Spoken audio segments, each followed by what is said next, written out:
Test, okay. Welcome everybody. There you go.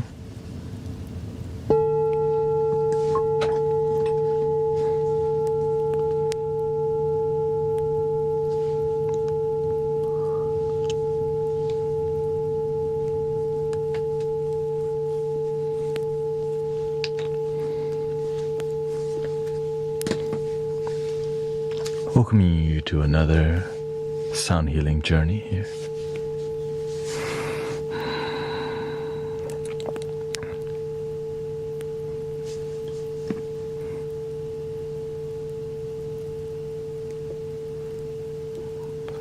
Higgs, Modi, General Seafood, Silver Surfer, Edibles, Susan, Stevio, yeah, brother, Green Gears, Mutiana, Angzila, Hollow Creek Treatment Center.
We're gonna meditate first. Welcome everybody.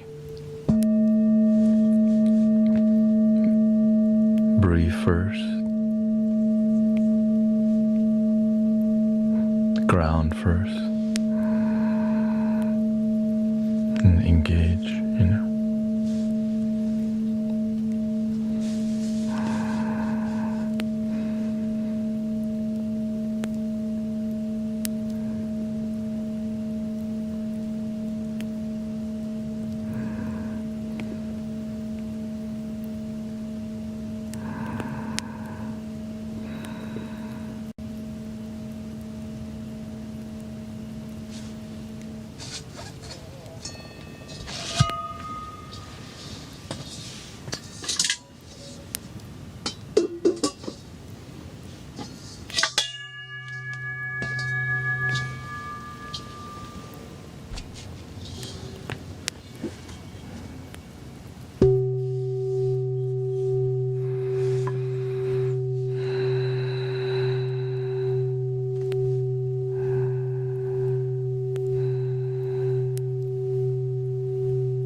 Welcome everybody.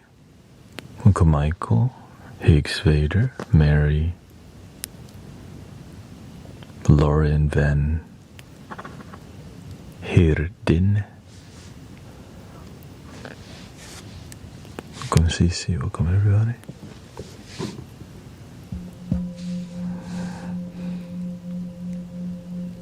Beautiful time camping. It rained a couple times.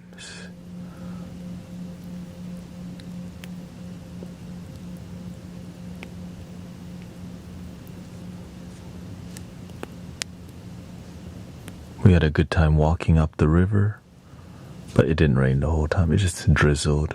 Yeah. Nothing crazy, nothing heavy. Enough for us to have a wintertime Texas camping experience,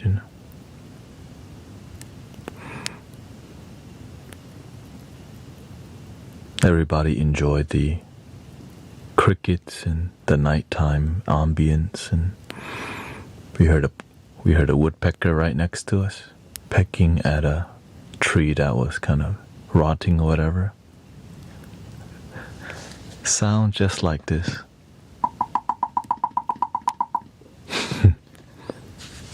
So Sister Jill video, the person that made this shirt.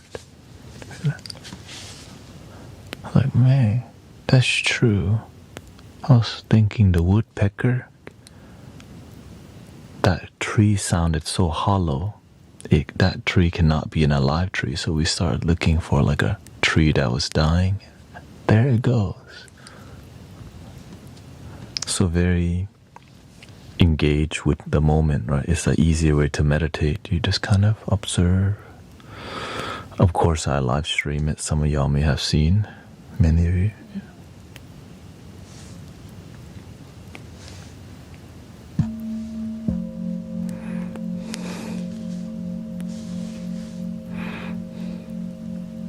Everybody walked down the creek with us. Heavy, good family time, good community time. Low effort and more connection is a huge deal, right? It's like we took some effort to go camping, but it's not so crazy. And that's what I think will inspire more. So we'll invite some more people to join us. Just a couple more, and slowly build that movement so we can have more Mystic Village retreats that are super cheap.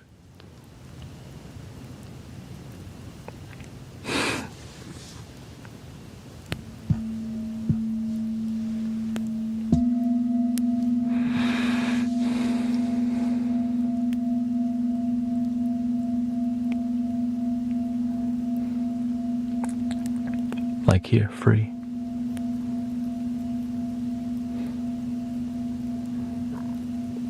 It'll be donation-based retreat, but they would have to still pay for the entry fee.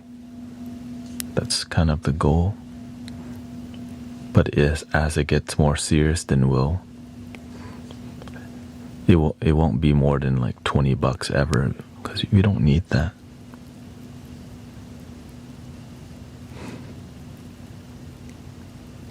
We need healing to be more accessible and fun.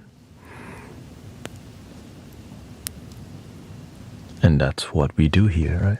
Make healing more accessible, fun, and transformative, like real results.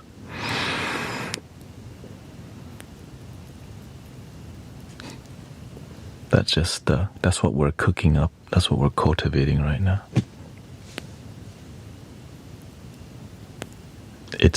It's a campground that's an hour away from Houston, and all the amenities are there already. Fire pit, a little shed, which helped so much during the rain. It rained like 3 times, so that was a good sign of, we need a shelter somewhere. There's electricity, water, and everything. Enough for people to get in touch with nature, but not go so far. and then be around spiritual people, which is just authentic, loving people, with sound healing.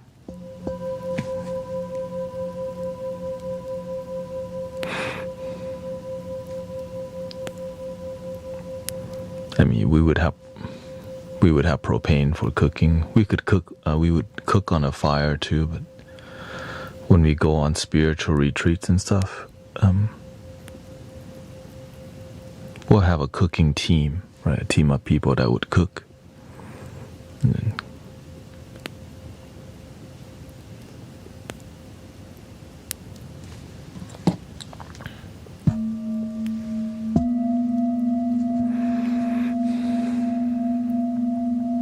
I think the first version would be us camping with the people we know, and then people who are public who aren't gonna camp, they can still come to the campground for the Sunday sound healing, which is, right, once people like the campground, they see the vision, then they may be able to camp with us more, take it slow.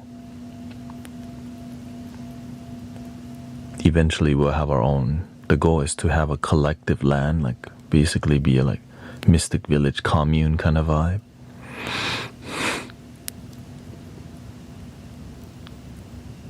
So that people can come from anywhere and come camp and be part of the mystic village flow. And we would still be live streaming everything and maintaining this. It'll be a mixture of online and in-person question and music, mentorship and guidance. But of course, the goal is to not grow. The goal is to transform. So I'm not, I learned earlier on that it's not about growing the number, but it's about creating more authentic transformation. I think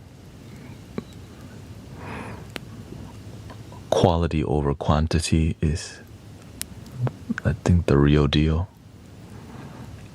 when it comes to genuine healing.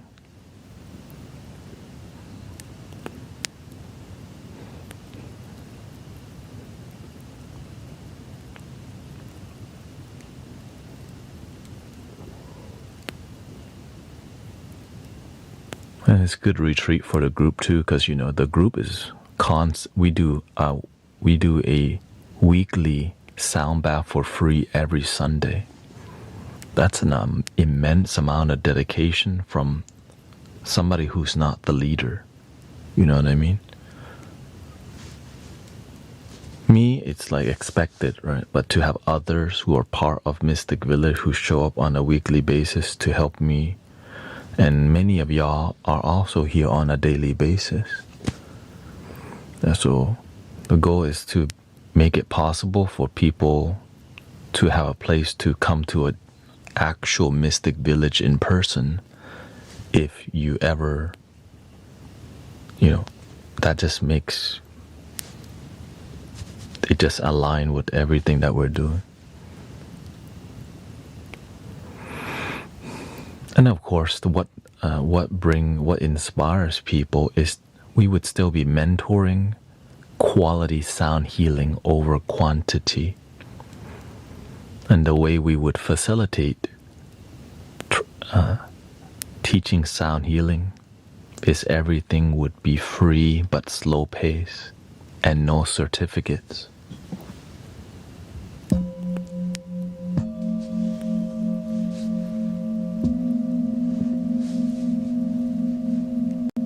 Results is greater than piece of paper.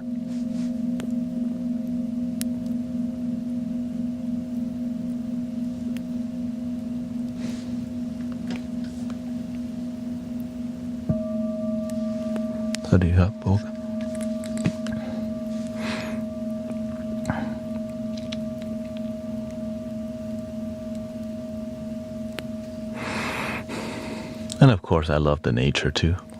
I like to stare. I'd like to stare at the fire. I think it's an amazing experience to sit in a circle and just quietly stare at the fire. I think we did a lot of that. the people that just needed to, right, collectively just, right, and then to stare at fire with other people. It's a beautiful experience. And then getting people who are on the same page, there's some energy that's happening, like inspiration blossoming.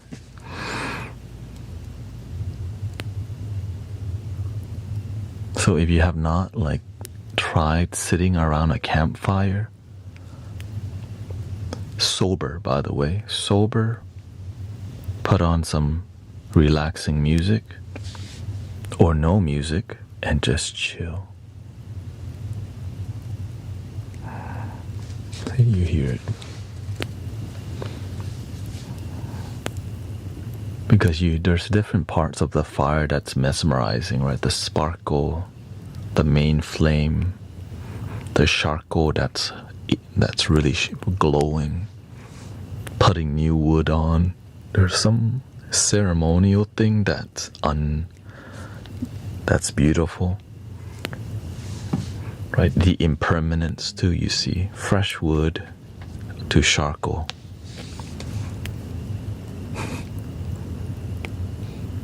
And then I try to cook on the fire as much as I can, and I did. It just, if I cook for myself, it's always on a fire because I'm here to slow down, right? I make my coffee using firewood. So I slow down and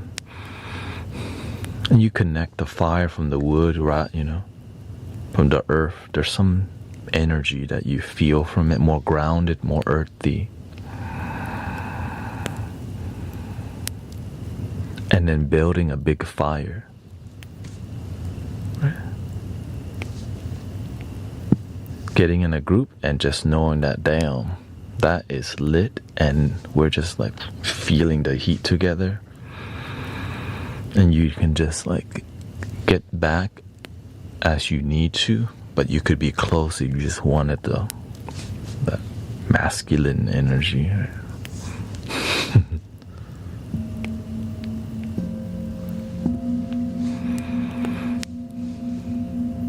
Well, thank you. Welcome, Tiffany.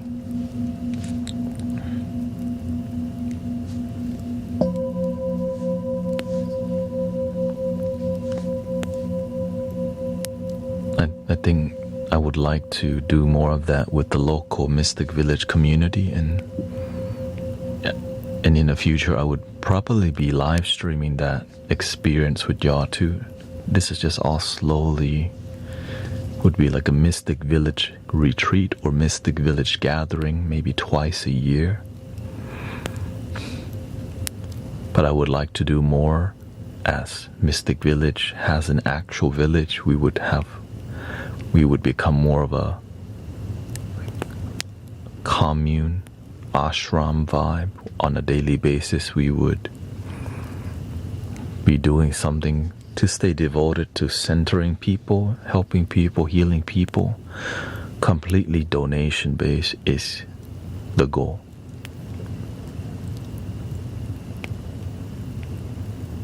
Through just doing amazing work, because it's transformative work. You help the world also helps you. But if you're not genuine at helping the world may help you a little bit still.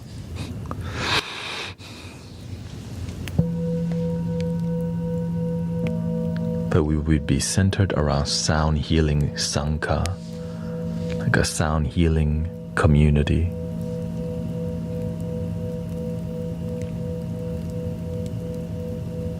Probably making wooden flutes and just doing whatever we're called to do. I can see myself maybe even on the side looking at that possibility.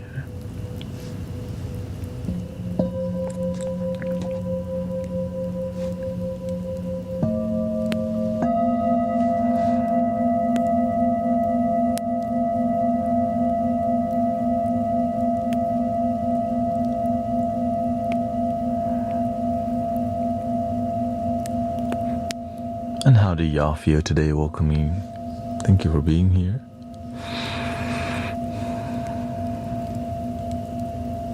We had a heated mattress topper or whatever, so it was cold last night, but we were fine. The beautiful part about going camping is that there's going to be some discomfort that you experience, and we welcome it as a group because it's a beautiful thing. We're so comfortable all the time. Getting a little bad sleep, that's okay. We can wake up to a fresh cup of coffee in the forest.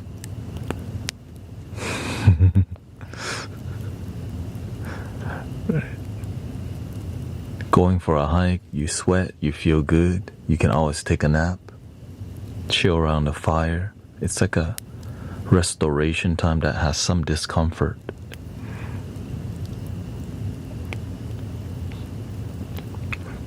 Feeling decent, says Greg.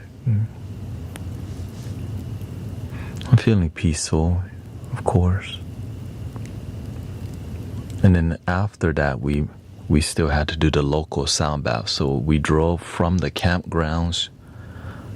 I came and got my car with all the instruments and went to the park. So it was been Friday, Saturday, Sunday. But it was very restorative.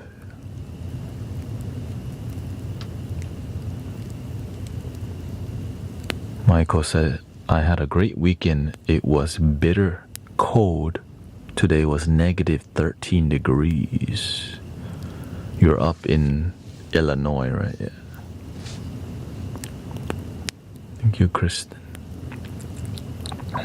JP says, it sounds amazing. I love your thing to get to the UK.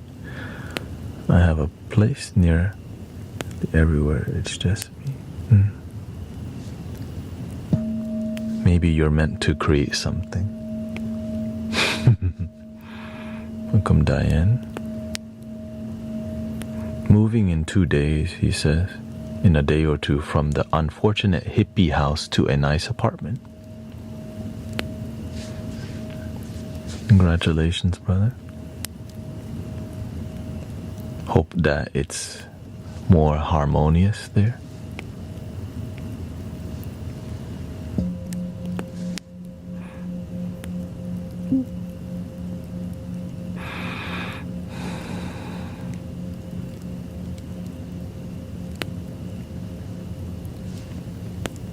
Welcome, Damien.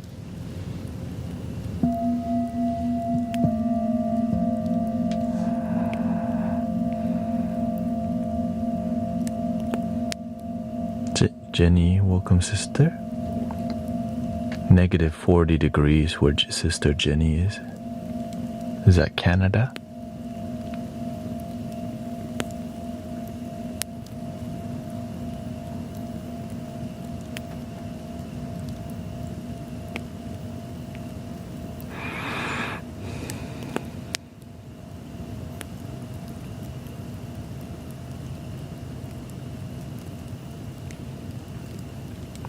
Can you give some advice on manifestation? I used to look into law of attraction and Abraham Hicks for a year. And I looked into manifestation for a bit, practice it. But what gave me results in massive manifestation was something that these manifestations teachers weren't teaching me. And it's the power of love that's gonna attract and help you manifest this thing called love. When that's involved with what you're trying to manifest, it makes it more possible when there's love involved. Love that's from the heart and pure, not like the romantic love. That's called codependency. Yeah. When there's love involved, the universe gives you what you want because it's authentic. when ego is involved, the universe doesn't give you what you want. The universe gives you what you need. You need maybe you ask for money, but the universe wants to give you abundance and patience. Like, oh, I just want money, universe. Like, nope, you get to learn about patience and abundance. Why do? Because it leads to the money, actually. But our egos don't like that because we just want the things we want rather than gain the wisdom to realize what we need. And it's uncomfortable for people to tell us that, so we have to either learn through life or have great mentors.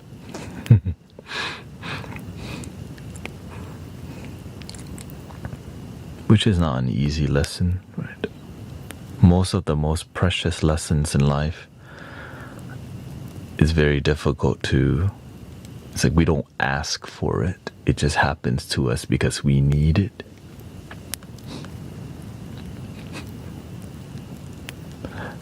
It's like when you get heartbroken enough, you realize your real heart can never be broken.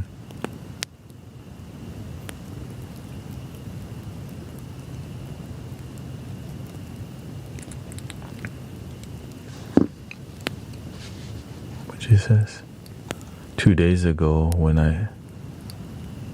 Sister Alicia says, 2 days ago, and when I wake up in the morning, my hands are so cold, and the right one was so white, I was scared I was losing.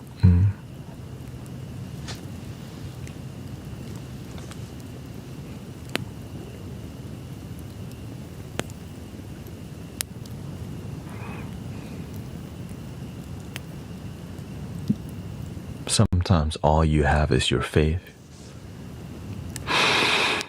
And if it's not your time, no matter how white you turn, how purple you turn, it's just not your time. But damn, if it's your time, no escape, right? But that doesn't, but you should also please take care of yourself the best that you can. Maybe consult a nurse or a doctor. Just like go ask for their you gotta do your part.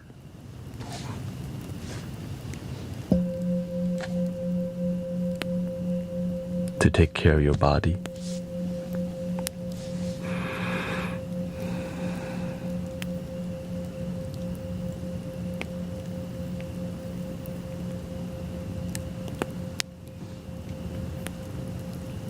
Welcome, Saflin.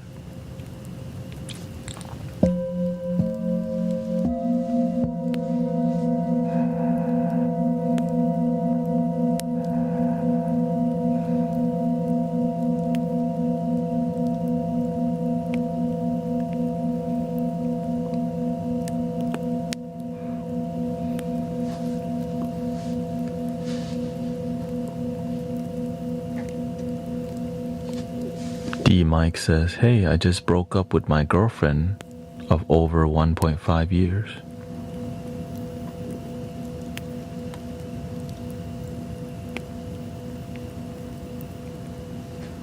I hope you didn't break up with yourself.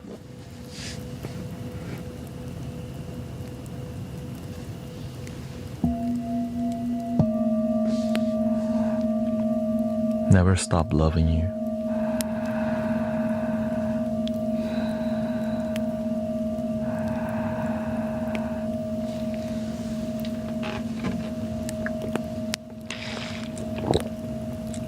Love your damn self.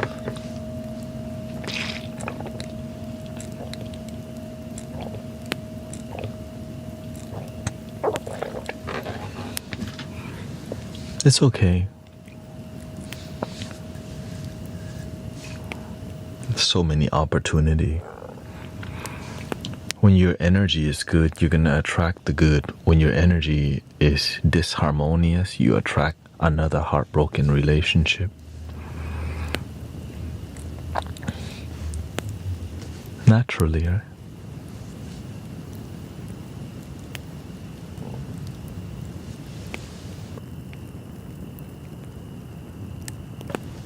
Well, thank you, Sister Care. Thank you, Damien.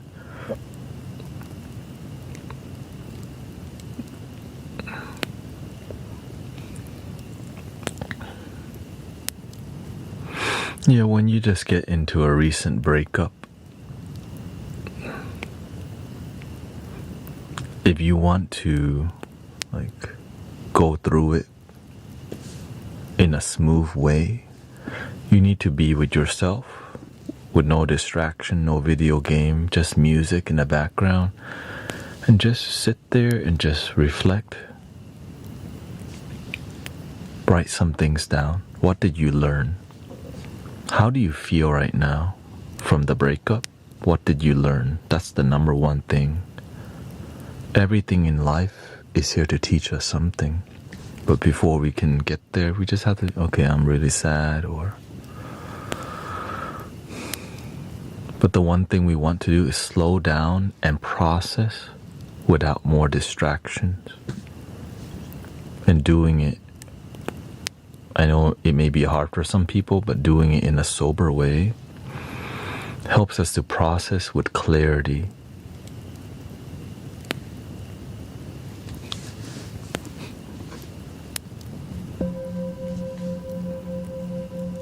Or at least be clear and be responsible. If your mind's not clear, the way you process is from cloudiness.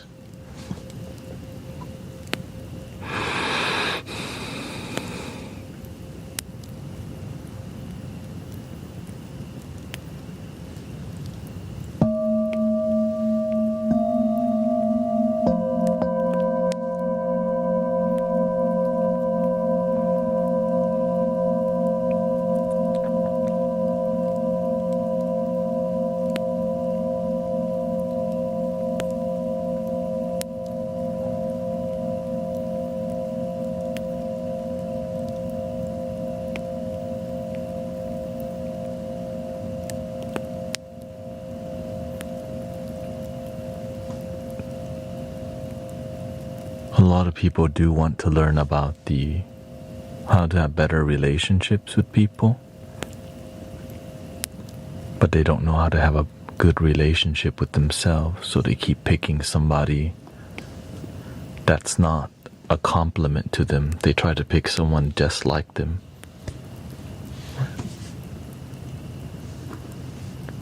Instead of harmony, you pick the same energy and it clashes instead of yin and yang, right? Instead of like finding a way to melt, it's like this. It doesn't.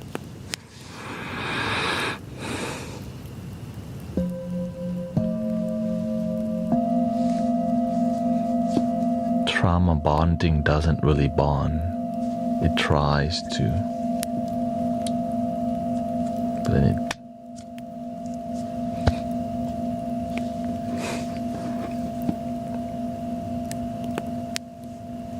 But if one person, this is a rare occasion, if one person is healed, but that one, it's really hard to find people who are genuinely healed, because people don't like to do the work, because there's so many distractions. Instead of healing, we just do more entertainment. No, it's rare to find people, okay, how to be more happier. It's really rare to see people Google or search online how to improve my life and actually do it. And you go, right, we'll search it, we'll listen to it, and we'll go, huh. Let me go watch The Kitchen Nightmare again. How to meditate. Hey, ChatGPT, how do you meditate? For super beginner. And it will come up like, wow. And then we'll, okay.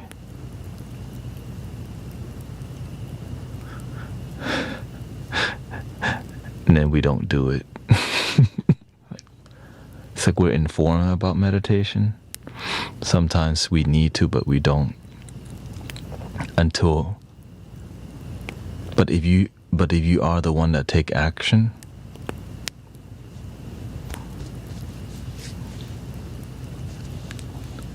namaste.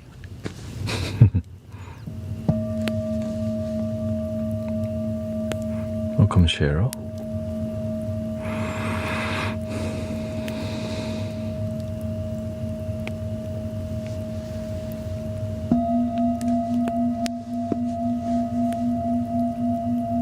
Let's see here. Safalin says, I'm in an ongoing push and pull.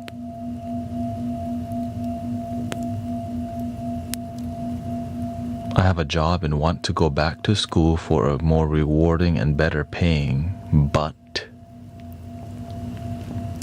I don't have money nor to pay to get a loan, so I'm in a void, but trying to love myself through it all. Love your damn self is such a good and healing thing to say.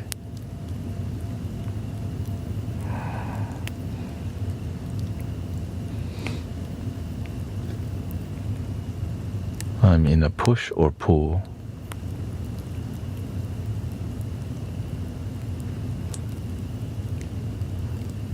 I have a job and want to go back to school for a more rewarding and better paying job, she says.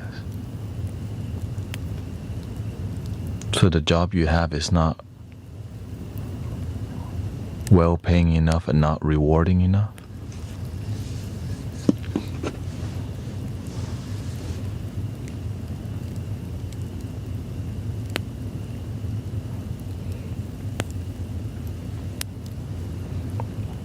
Many people have this dilemma. สวัสดีครับ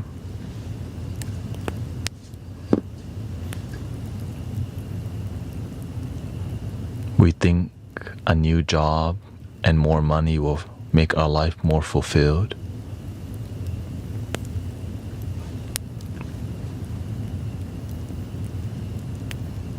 Once we get there, there's something else. Right? From job, now it's like relationship. From there, it goes to the house. Where does fulfillment come from?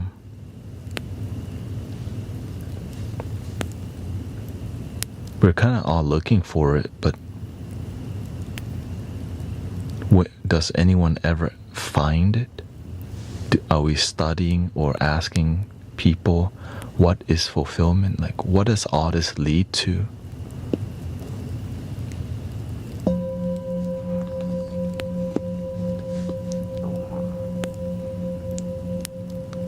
It's almost like you just go down a rabbit hole of chasing happiness, but not really realizing, like,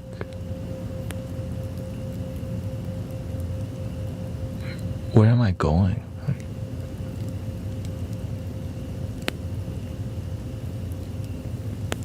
That's why you hear the quote, happiness is not the destination, happiness is the journey. Right? How can my journey be happiness if I don't even like my job? And it pays good, but I want more. I want more rewarding. When does something become enough to you? How much happiness is enough happiness?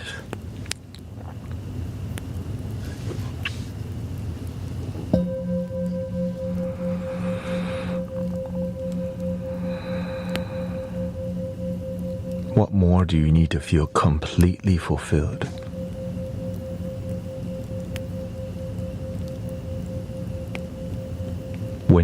Where does it end?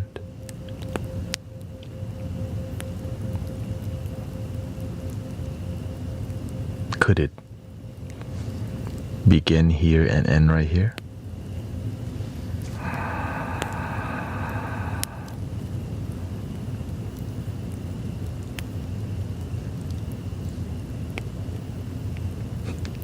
Could this moment be enough?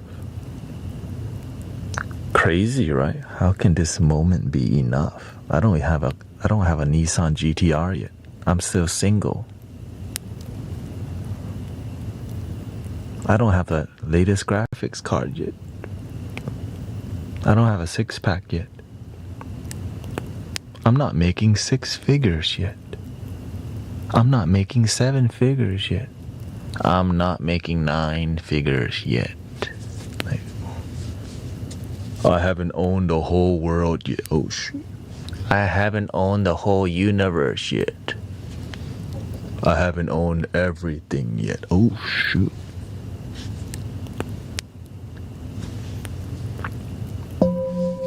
Damn.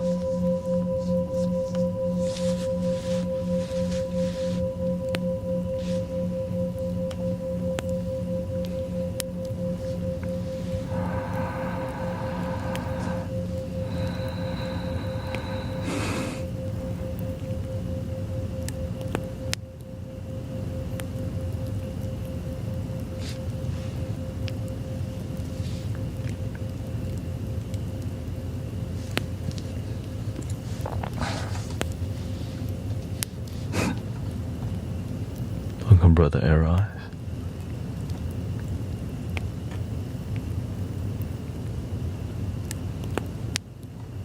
How do you let go of worldly pleasures like cars and belongings? Why do you want to let go of the car? You want to walk to work? I mean, if you work an hour away, walking there, like, it's kind of far, bro.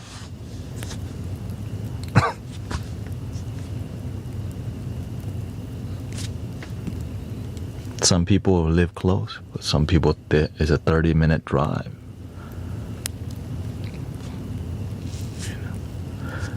Use the car. Enjoy the car.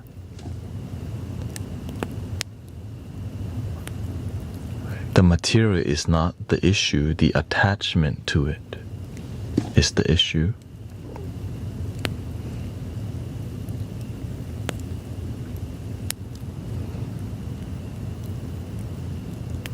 When you're attached and then it goes away, you go. With anything in life, when you're attached to something,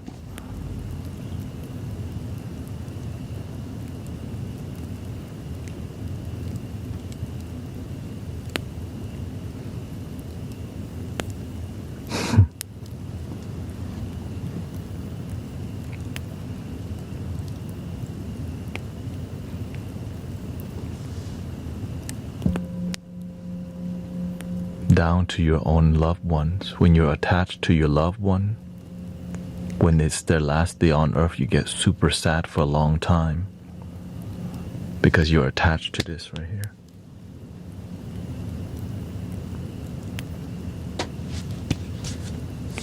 This meat and flesh. But the soul does not die with the body.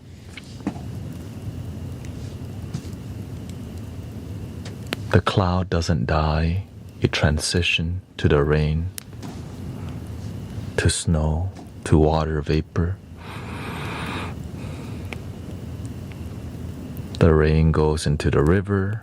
That means the cloud can become a river, can become the dirt, can become the tree. The cloud is also in you.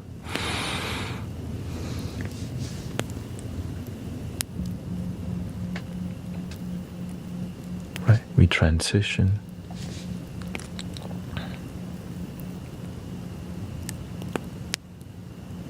All is one. On a spiritual level. On a human level, there's life and death. Not really sure where we came from. Our mother, our father. We came out of her womb. Oh. Where did we come from before that? Maybe it was the minerals maybe it was a pizza that your father ate and the eggs your mother ate the vegetables, minerals from Mother Earth that made you. Maybe you were made from the energy of a pizza roll. I'm one with the pizza roll. Shout out to the pizza roll.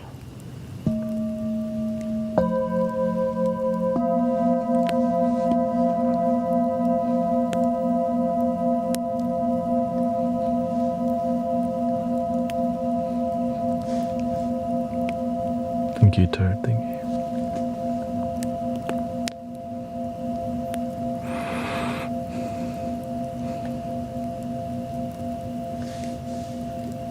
Thank you, Kara.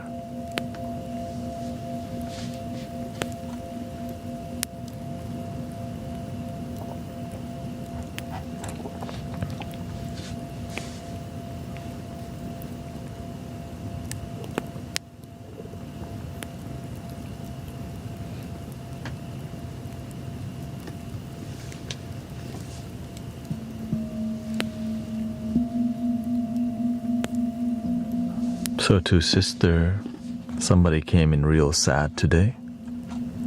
Probably left already. Unless you're not. Sister Cheryl, I'm feeling very down, she says. I want to take my life tonight and miss my family.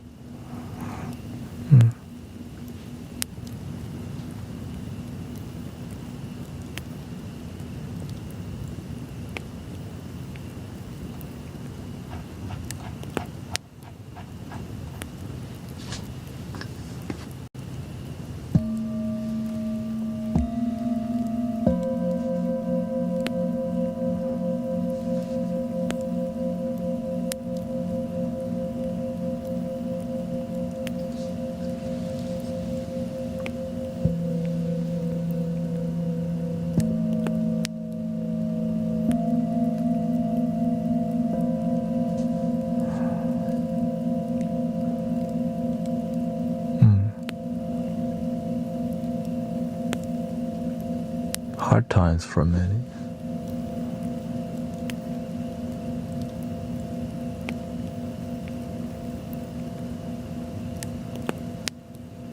Holiday season always bring family, emotion and energy.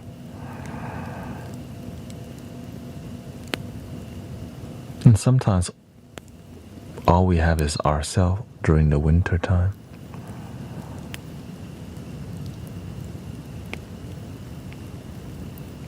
And our breath. And today.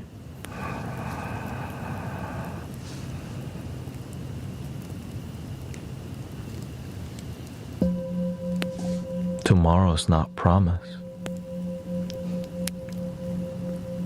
We at least have today.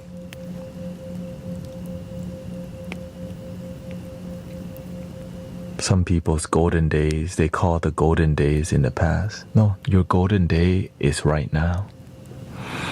But the more we create fantasy about how your golden days are back in your 20s, your life becomes very, right? Your connection to your life is very non-enthused if you think your golden days are in the past.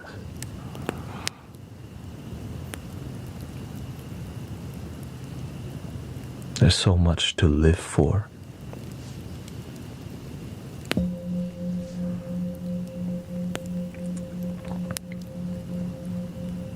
And so we do our best to be a good neighbor.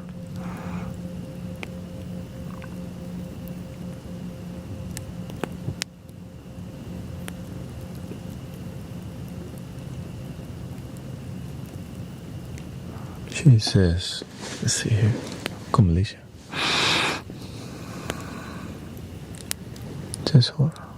Just hold on for one more minute, then before you know it, it's been an hour. Then you're one day at a time. Breathe and believe, right?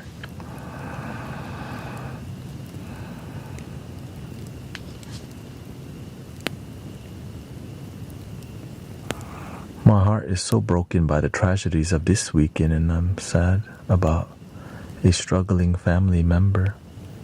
Hmm.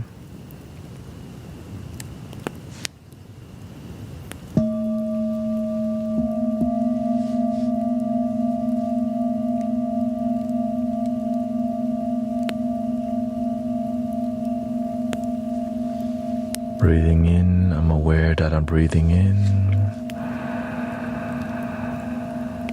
Breathing out, I'm aware that I'm breathing out.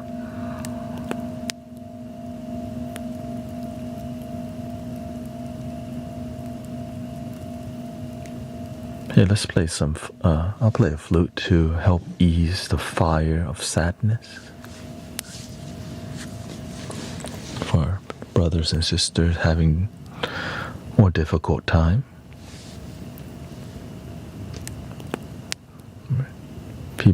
Many people come here and share what's on their heart. You can only get to, there's so much sometimes you can't get to everyone's.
Welcome everybody. Sue, Unseen. Yeah, Sister Cheryl came by, said she wanted to, harm herself because her family is gone. And I guess we kind of missed that comment. But today, a lot of people needing emotional support, but that's kind of heavier, Someone, I want to end my life because my family's gone.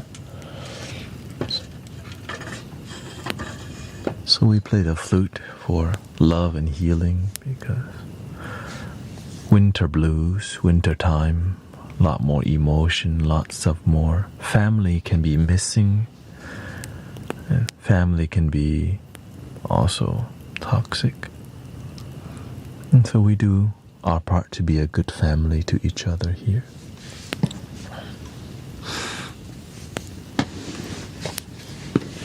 So I think we'll just do one more uplifting music. Right, that was more to kind of match the energy a little bit.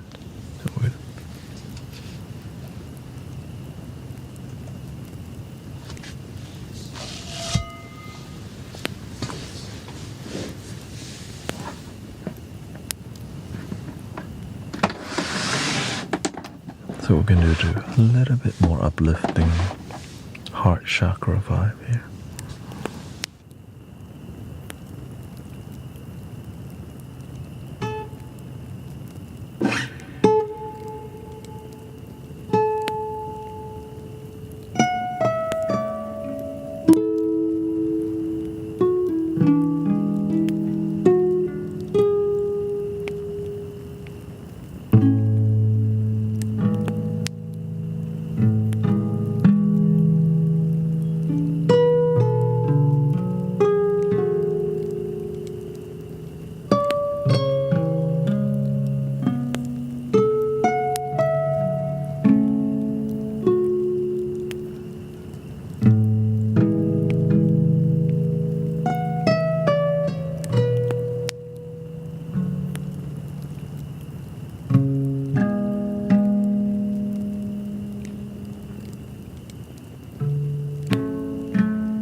be alright. Singing, don't worry about a thing. Every little thing is gonna be alright. Rise up this morning, smile with the rising sun. Three little birds perch by my doorsteps, singing sweet songs of melodies pure and true, singing, this is my message to you.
Bring out all the magic today, looks like.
guardians of planet Earth, protectors of the water, land, and above.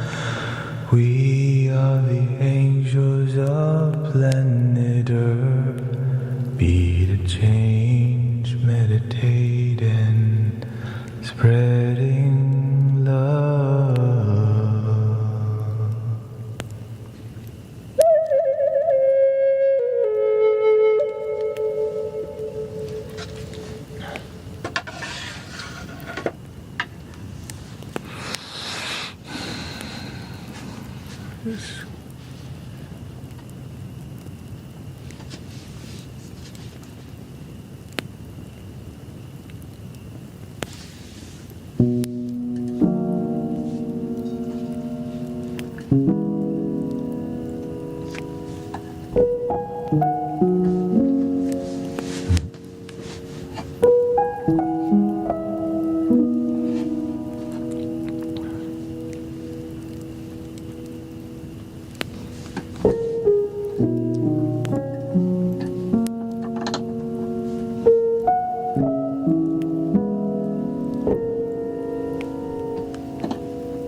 Lean on me when you're not strong. I'll be your friend. I'll help you carry on. And for it won't be long till I'm gonna need somebody to lean on. So please swallow your pride. If I have things you need to borrow,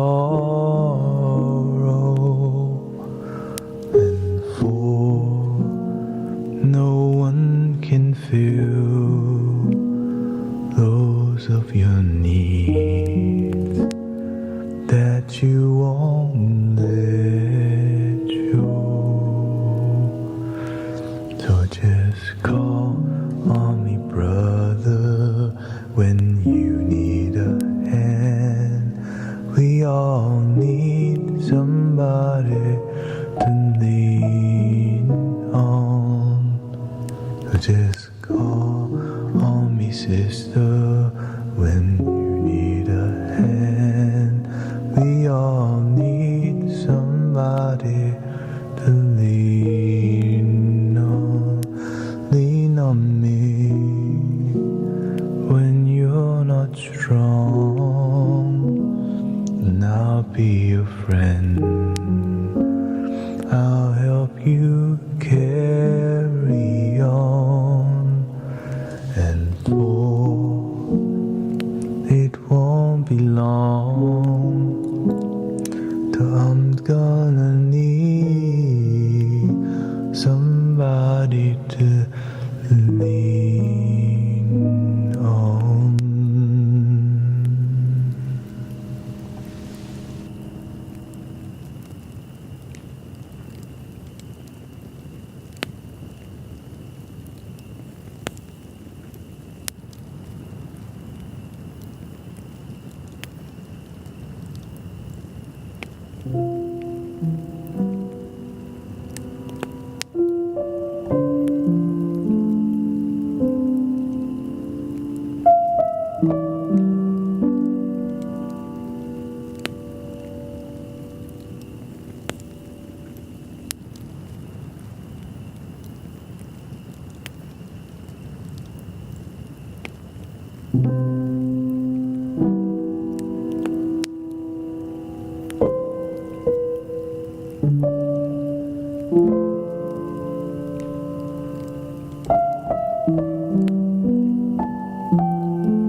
Sometimes, when the storm comes,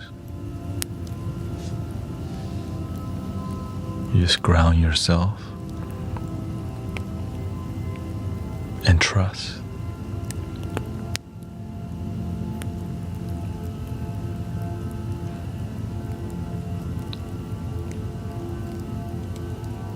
The answer is within already.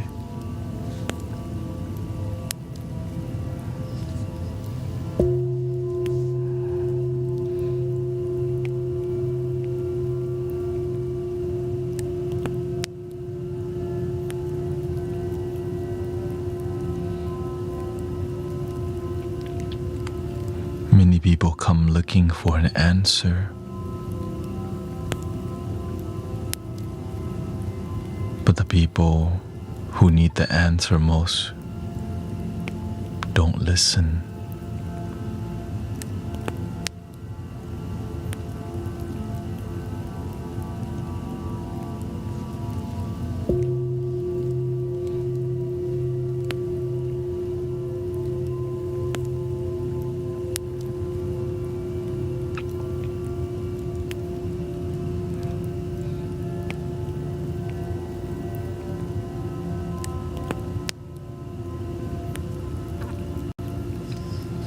When we stay at the eye of the storm, it's the most peaceful.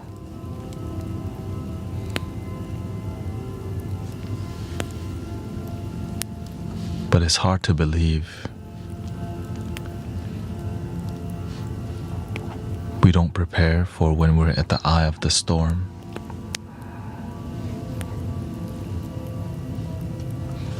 We just get caught up in the storm, not realizing you can center yourself.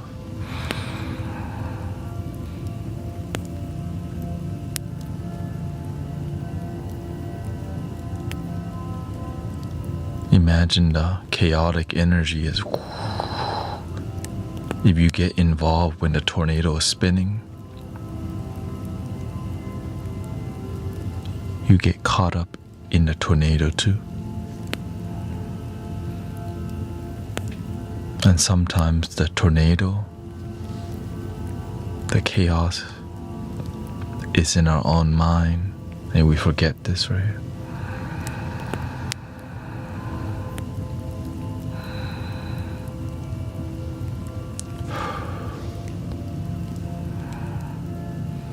Let it all go. Just find your center.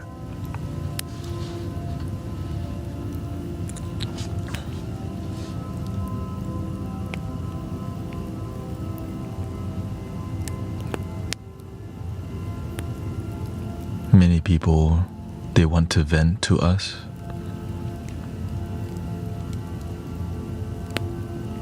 That's like the storm blows the wind.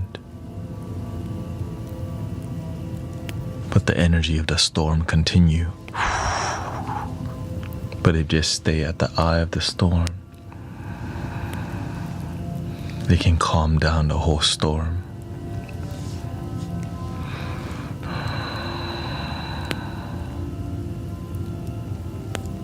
But do they trust that right there? The I am presence, the centering, the grounding, the moment.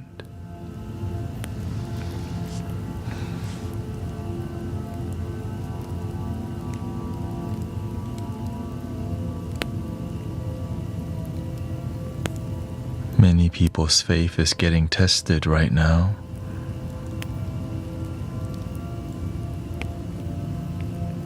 And we forget the super basics. Breathe and believe.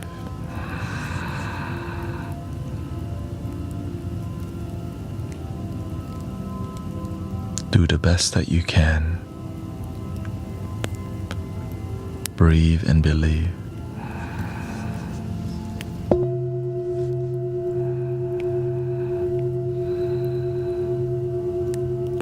Sometimes you breathe and believe is more fierce. Sometimes more sad. But sometimes it's a smile. Sometimes you're in hell and all you have left is this right there.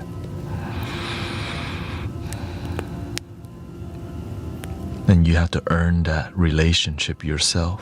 We can't force it on you. When you at the weakest point of your life and you go, I don't know how I'm gonna get through this, but I'm gonna breathe and believe. That's that. At that moment, something magical happens. Your heart opened for the first time. 'Cause you earn it. You could keep going lower, but you decide, my rock bottom is here. Doink. Sometimes the rock bottom doesn't hit the rock bottom until you say, this is my rock bottom. And I'm ready to bounce.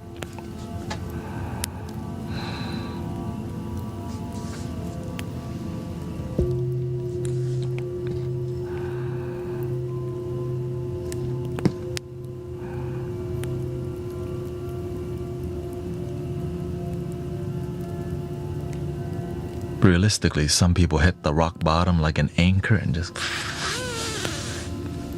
We're here to remind you, go up, bounce back up, breathe and believe. One day at a time, one moment at a time, one breath at a time. Sometimes that's all you got. I remember in the past when my life was super effed up.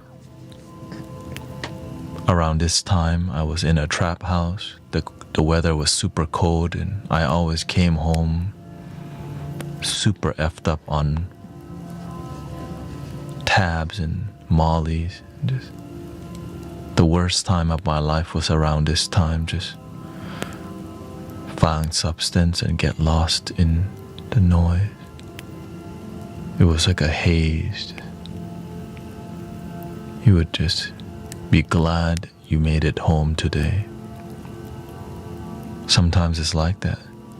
God, you made it home in one piece. You made it home, you didn't bite your own lip apart. You didn't get robbed.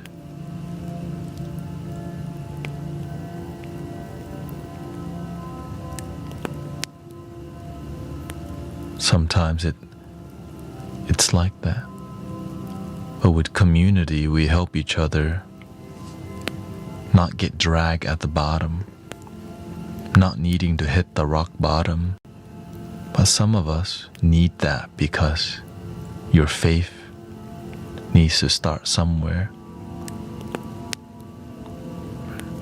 That's where my faith started, dragging at the bottom of the rock.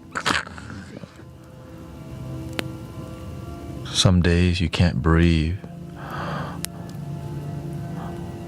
but you just keep breathing and believing.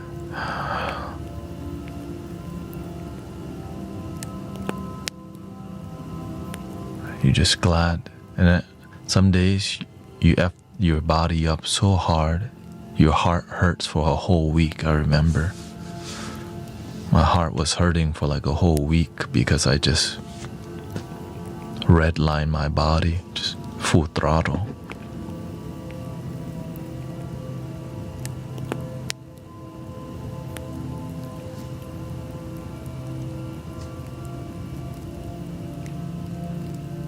So if you're here still, there's a reason for you to be here. And it's a good reason, because you're gonna make it a good reason.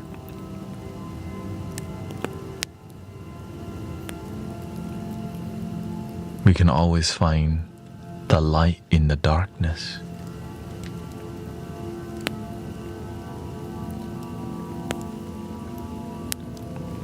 Before I was in the dark for a long time, I didn't even think the light exists.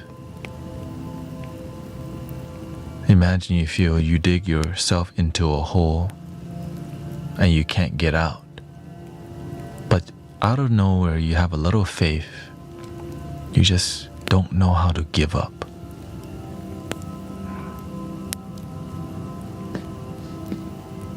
And when you dig yourself in the hole, you feel stuck.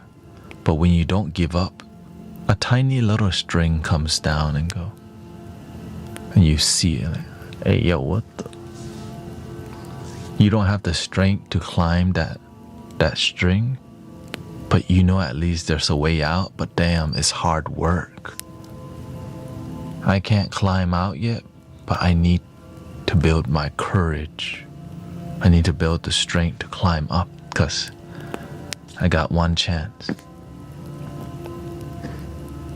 And it's gonna take all of your energy to just get out of the hole.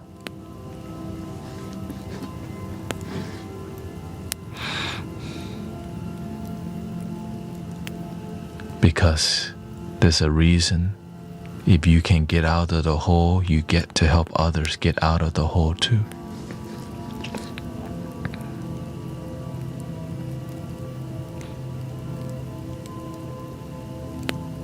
But you can't help everybody. But you'll try though. In here we try. But just another channel, people.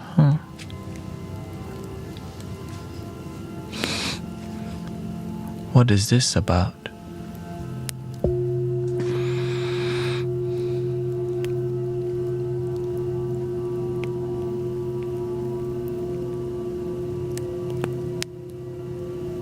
And when they see this, they go,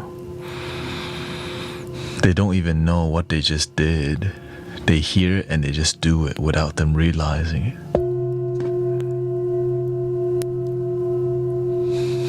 The body, it knows how to heal itself before we do.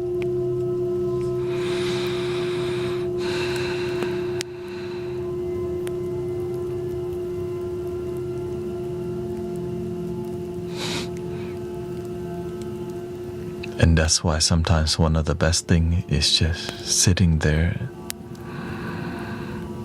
and breathing. Breathe and believe.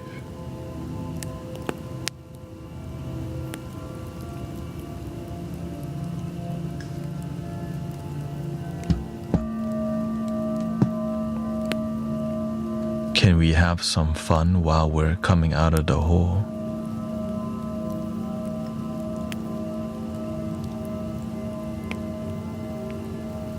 You get way more than fun. Your whole life changes. But if you get stuck on a little fun, sometimes you feel that fun that you're chasing keeps you at the rock bottom.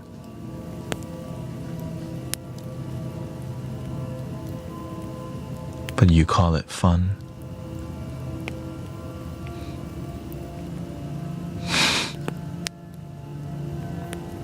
You go, yay, but life's still the same. I would like to say it's easy work, light work. Genuine transformation, it's all difficult, but it's easier with community, right? It's easier with people guiding you and mentoring you.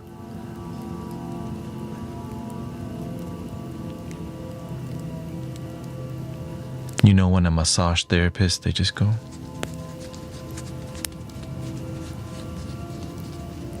but then the genuine one that really heals, you're like, ow, I don't want that, just give me the surface level.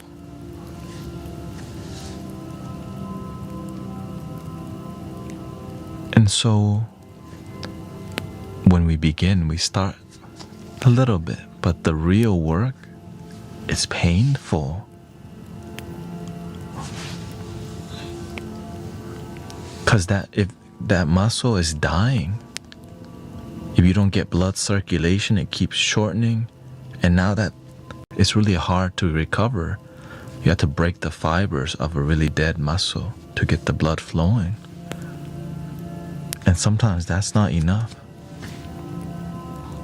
But it's possible to heal it. It just takes so much time. We got time if you're alive.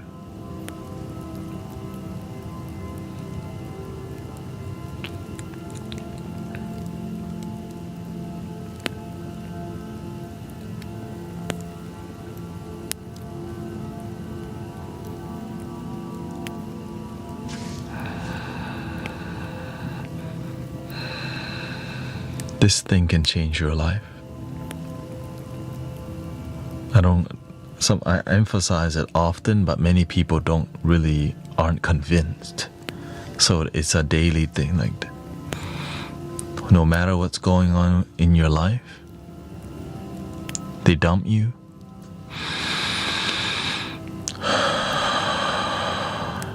they fire you,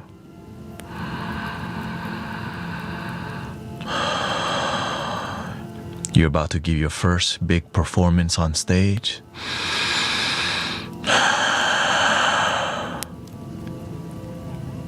You're about to deliver a baby.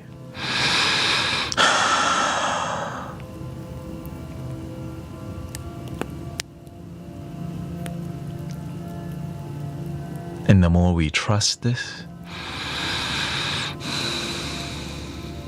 I'm gonna make it.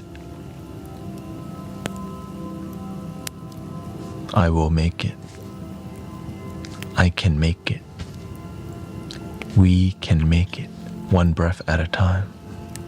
Sometimes you overthink how. You don't need to know how.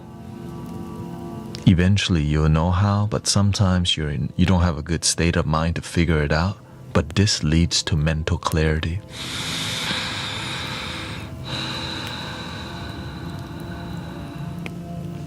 The more we relax and calm,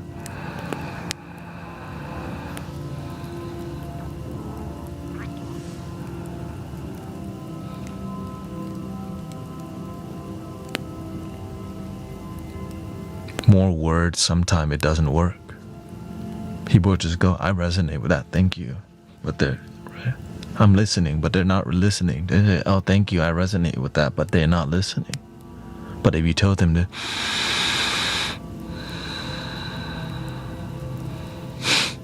right, some people say, oh, thank you for that.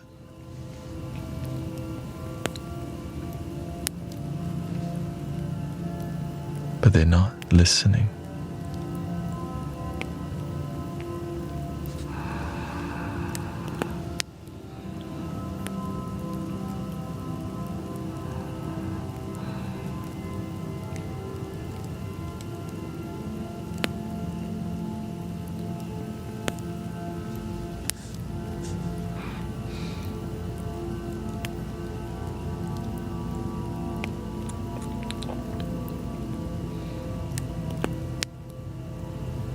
And so when whenever I help somebody,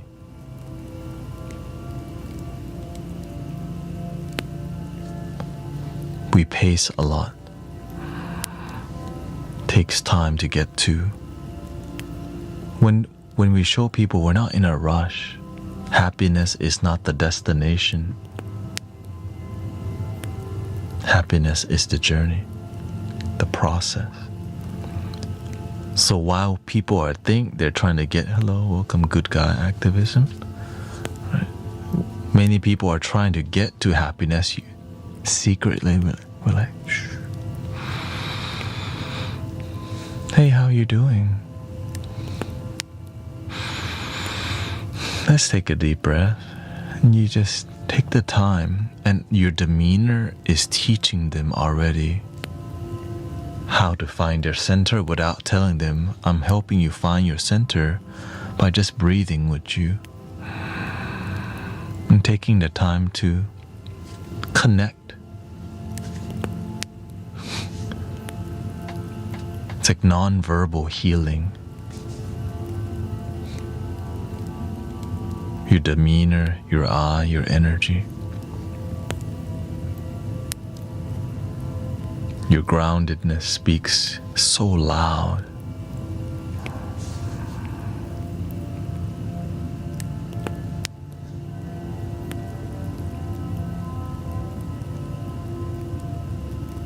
Because imagine how many people online, so much energy, so much words. It's like people don't realize the magic of the silence and the breathing.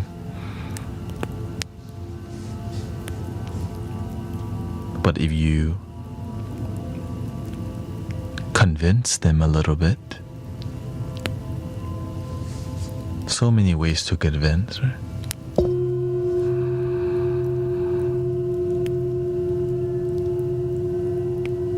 Breathing in, I'm aware that I'm breathing in.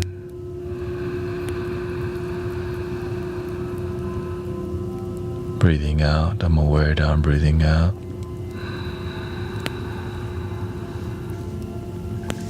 Breathing in, I'm literally breathing in the air molecules into my lungs. Breathing out, I'm actually exhaling air molecules out of my lungs. Sometimes we need to go down to that detail to just get people to connect with that. Because sometimes when we say breathing in, then they don't get it. They just hear like, breathing in, I'm actually breathing fresh air into my lungs through my nostrils right now. Breathing out, I'm actually exhaling fresh air out of my lungs.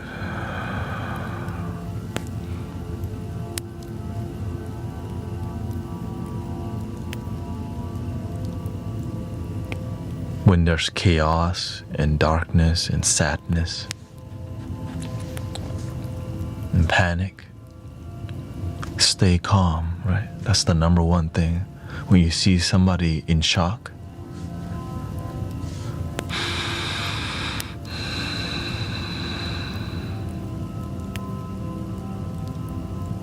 it's the eye and the demeanor.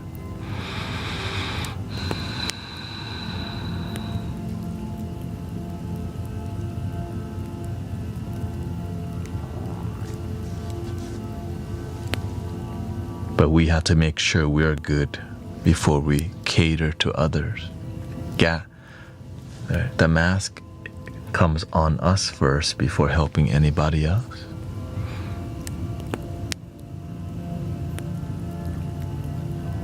Before you share the oxygen, you have to have the oxygen.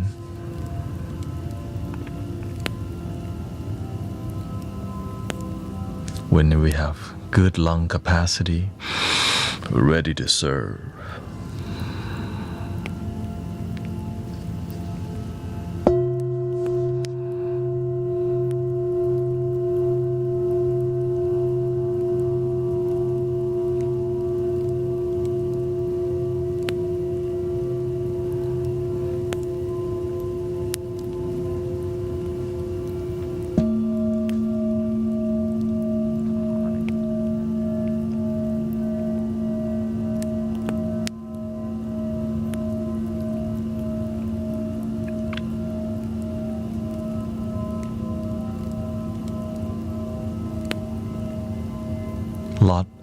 A lot more to do during Christmas time, holiday season.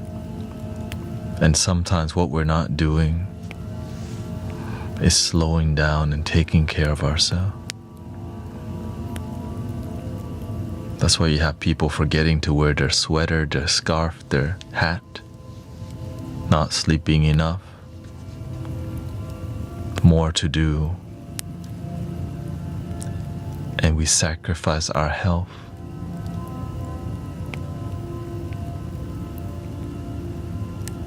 So make sure you get good sleep, brothers, sisters. Whatever it takes for you to get good sleep. Because if you don't, it could lead to 2 weeks or a whole month of you paying for it if you don't take care of yourself.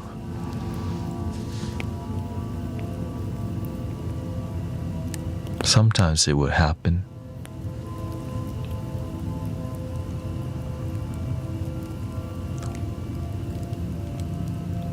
You know, our mother and father tell us to wear the jacket all the time, and then we leave the jacket at school.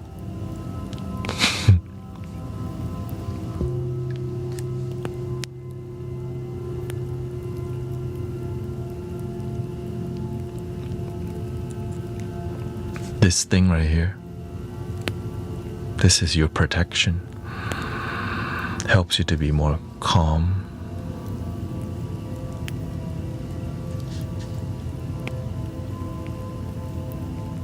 So we remember the jacket. So we remember it's cold outside. I think I need to wear 2 or 3 layers. But when we lack that awareness, we're in a rush to get out of the house. Oh no, I don't have enough layers. I'll just have to deal with it. Right? So through slowing down a little bit, sometimes we're in a rush, but still do your best that you can to be aware. Or you'll pay the price for it through illness, even your dehydration, right? Making sure we're drinking our water or tea during the winter time.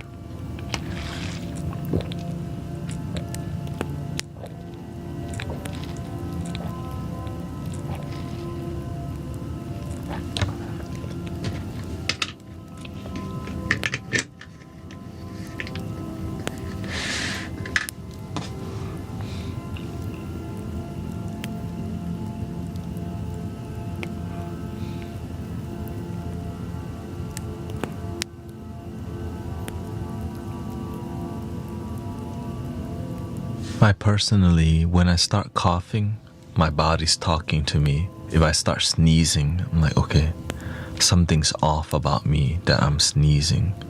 I see that as my body communicating with me. Because you know why? I stream every day. Many people come here as a sanctuary. If I'm sick, I can't serve.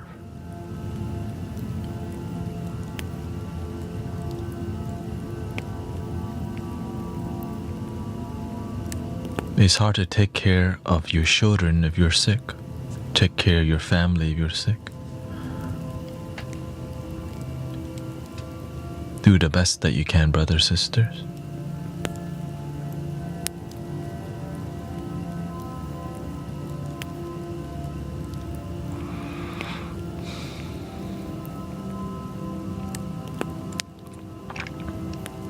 And welcome, Sister Christy, Transcend. We got Ashton chilling. Thank you for everybody's patience with the energy. Had to do a big extra magic today.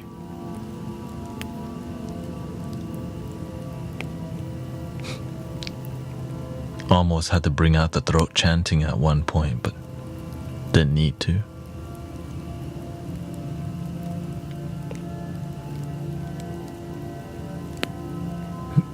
Right? Because before people can heal, they have to have a place where they can trust. And when they trust the space, people will come and open up and release the energy.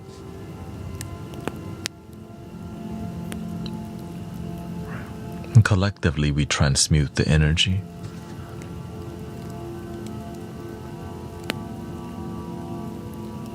Some days it's more energy, some days it's less.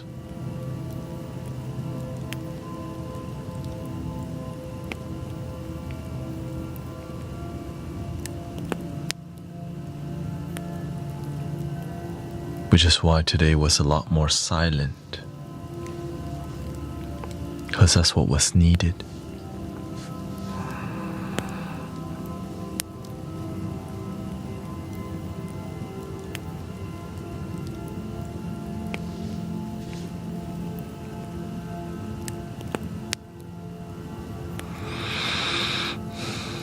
Can you explain how or why vibrations affect a spirit?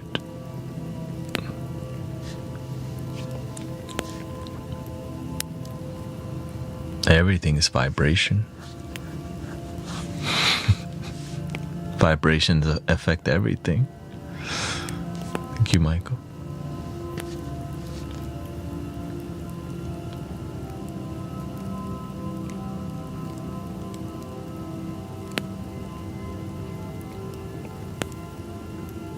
Every detail about you, every word, every decision, every eye movement is all energy and intention. only two energy, yin and yang.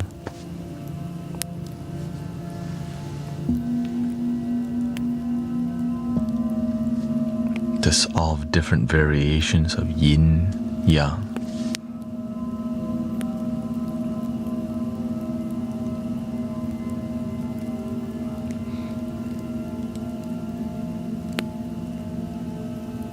Hot and cold.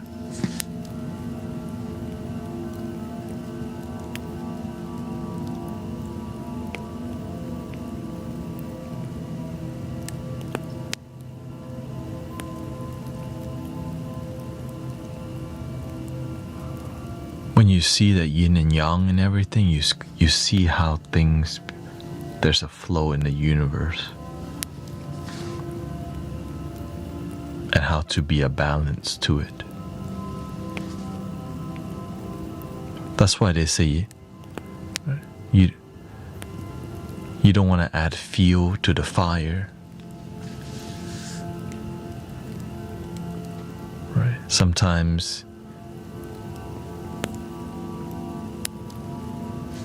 things are chaotic and we make it more chaotic by yelling at it with anger, with more stress. Adds to it. Because it's kind of crazy to do the opposite.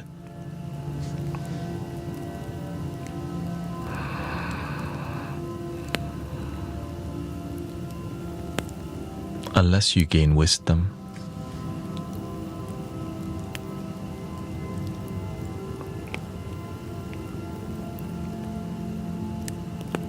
And a team of peaceful people is so powerful.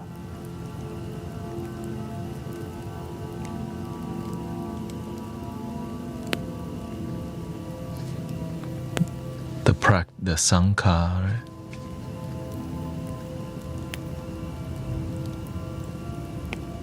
But it's the collective group that practice together with result that grows the peace. Just identifying as a practicing group is not enough. We have to have that foundation right here.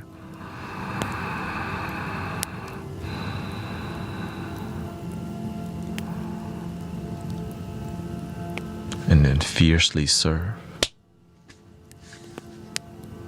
Because it's difficult.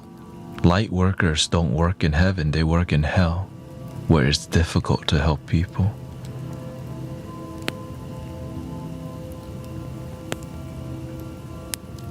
If I was in Tulum doing a sound healing retreat, I wouldn't be here with y'all right now.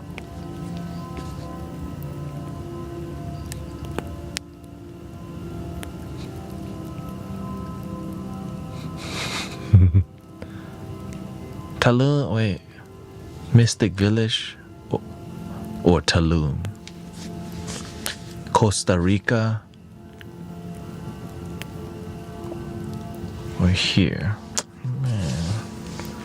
Costa Rica, man, more bougie, probably sell more tickets and eat coconuts.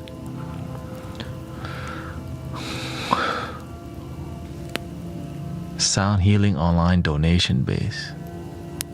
Costa Rica, Colorado, Thailand. Donation-based sound healing online. They judge you sometime. Fake guru.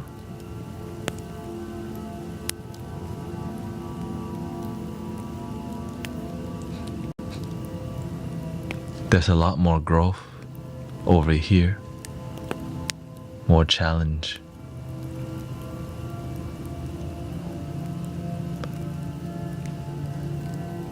More fulfilling, but we're grateful for Tulum,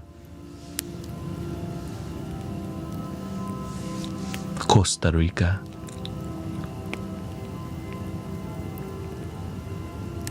Never been there.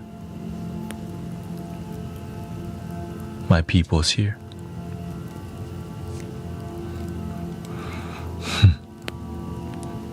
Have you learned to detach from fear?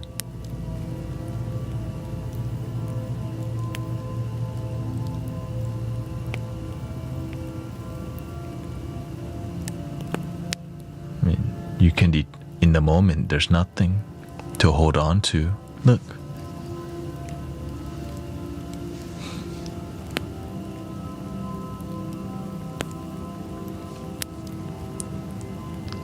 If you see a snake running up to you, you go, snake, I have no fear. And then the snake bite you. You go, hey, what the? I thought having no fear is gonna protect me. Yeah, from your own mind, but the snake's still gonna bite you. Oh, what? Is it poisonous?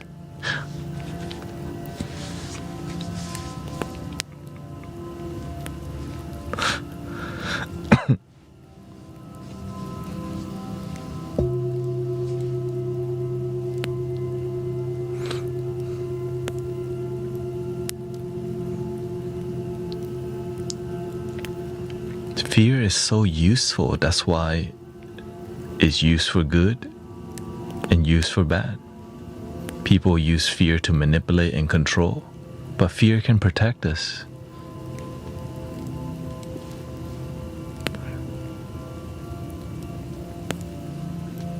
But too much protection, then we feel held down and controlled. But no fear, we'll walk across the street. Go 18-wheeler, I have no fear. Like, I hope their air brake work, you know. Oh, what the?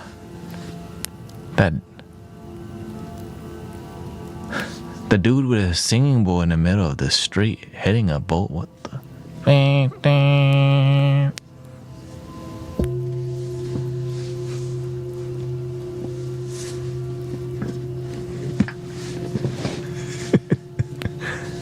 There's a crazy dude in the middle of the street with a bowl. I wonder what he's cooking.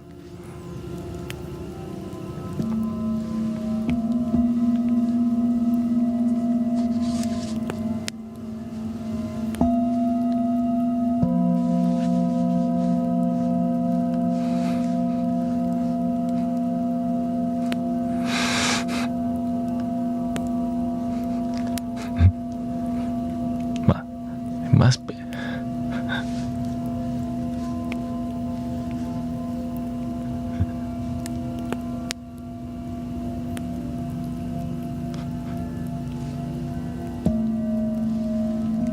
Biscuits and gravy. Oh.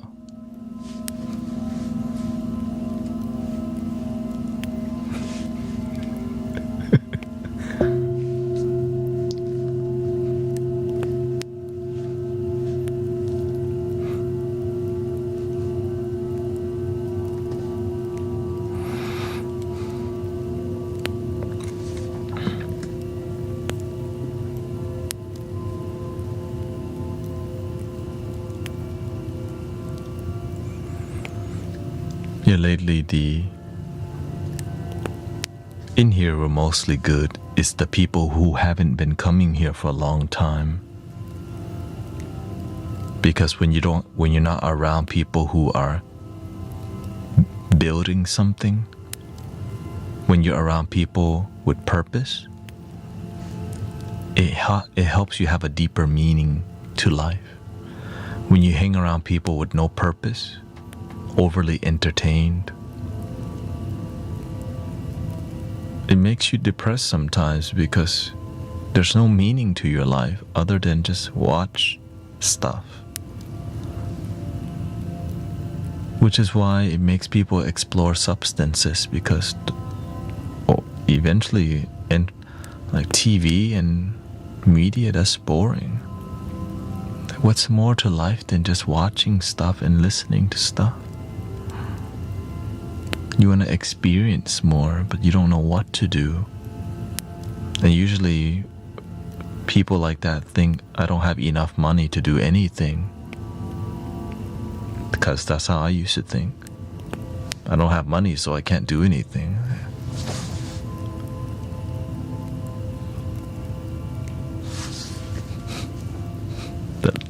The limited way of living life. No money. I can't lose weight because no money to go to the gym. Just go to your front door and start walking, damn it. Oh, no, it's different. I can only work out in the gym. Well, you can't afford to go. Huh. The amount of excuses we can make that keep us the same. And sometimes those excuses are so good and still keeps us the same and miserable, sad and lonely. The greatest excuse, right? That's a great excuse. Wow. To stay the same. You almost want to clap for, like, you almost want to go, that's right. You know what? Just don't change. But then you realize, so many people think that. You just don't. Your circumstances, it's impossible for you to be better than that. Deep down, we all know it's possible, but if you repeat that you can't enough, you'll start believing it and identify as the I can't type of person.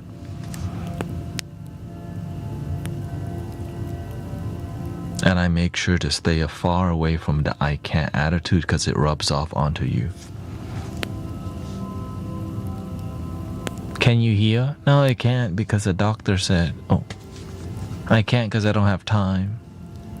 That's the number one thing, right? I don't have time. Okay, you can make time. Oh. You can make time to watch Naruto, but you can't make time to go to the gym. Ooh.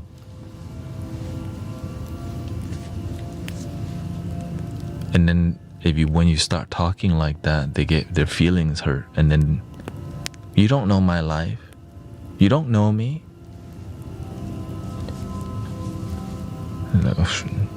Then they lose really good people because of their ego.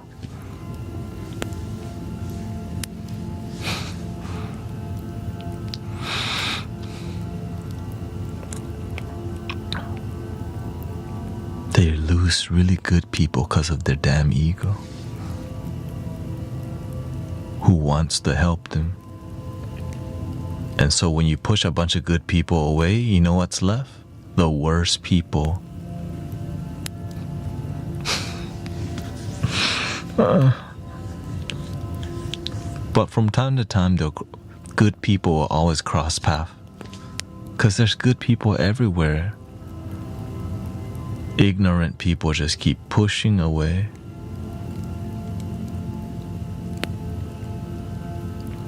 Hey, welcome, children.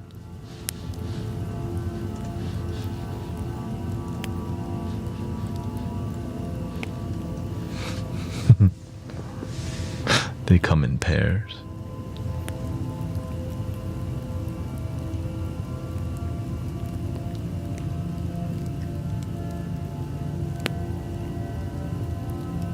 Right. And that's why it's called the Matrix. Realize that it's called that for a reason. You just completely think there's no way, the I can't attitude. You can't turn your life around. You're a victim of your circumstances and you can't change because you're just bad luck. Life just gave you a bad hand. That's how it's gonna be. When you give up in life, a lot easier to control. But in here, we want to see people be free, happy, and heal.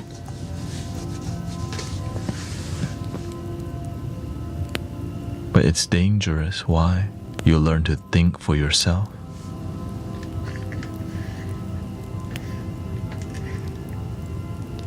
You learn to step back and see multiple perception rather than just take it. Right? They call face value. Whatever they say, you just listen without thinking more than that. But when you gain wisdom, you say, that person thinks like this. You start to see from multiple angles because you care. You want to know the truth.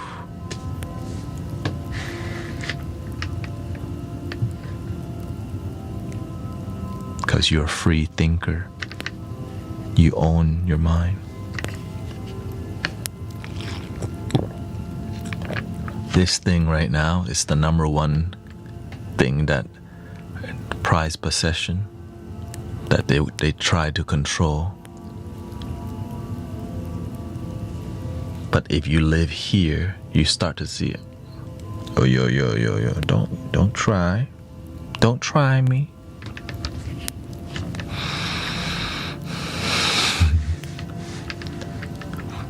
Because we live in an age of information. Marketing, right? All this trying to... And there's a lot of amazing products that you don't need. There's a lot of amazing products you don't need. But they'll make you think you need it. Now, for some reason, you have 10 spatulas now. Like,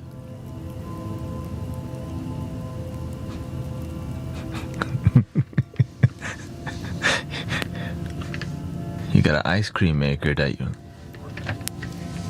When did we start wanting to make ice cream all of a sudden? And a juicer. Huh.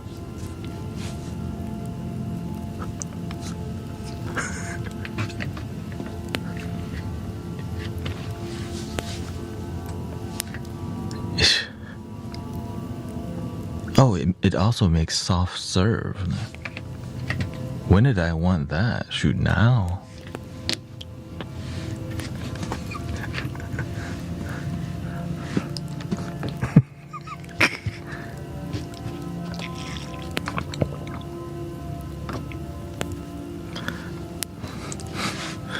I didn't even know. Shoot, I thought Pokemon cards were enough. Now they got One Piece card. Do I need that? Everyone's getting into it.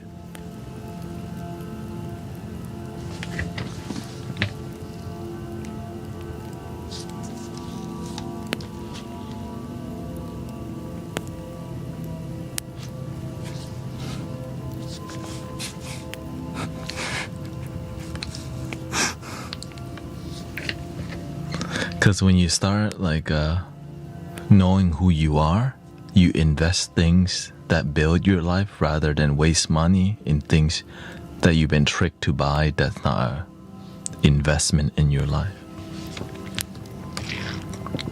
But, right, it's fun to buy stuff, but you can get manipulated if you don't know who you are even more. When you know who you are, you're like, nope, that's just not for me. When you don't know who you are, you'll try everything. You'll try everything. No, I'm sober as hell.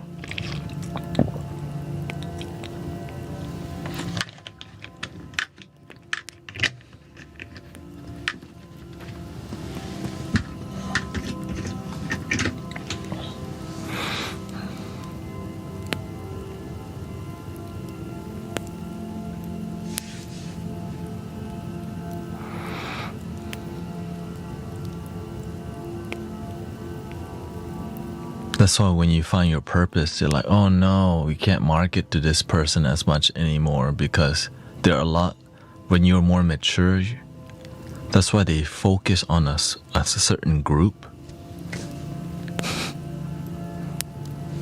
Because if you become more aware and, right, you consume a lot less.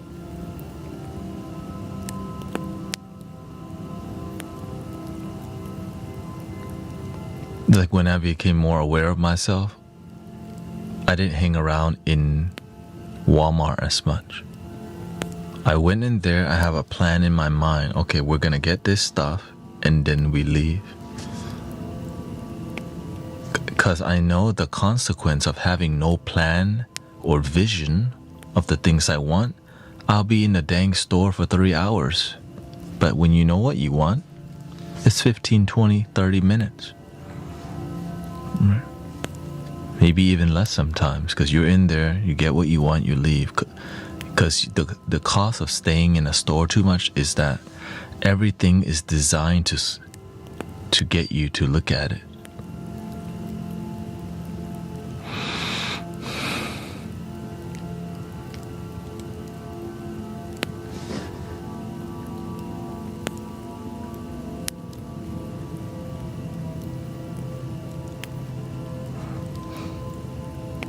He says, is God real? I guess it depends on who define what's real and what's not real.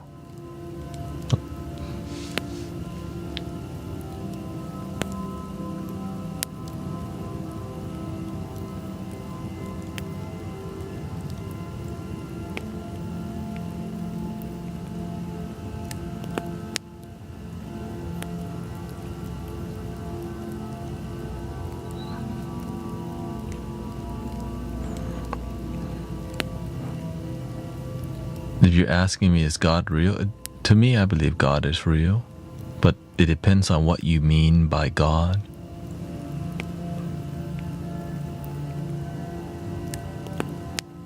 The God, oh, you mean the Abrahamic God? Sure, why not?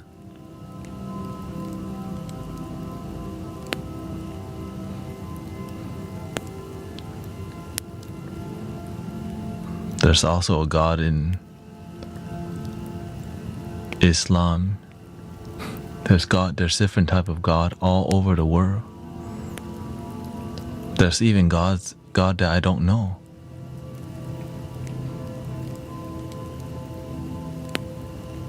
You can't possibly know all of God. Oh, that sound. But one thing we do know, God is love.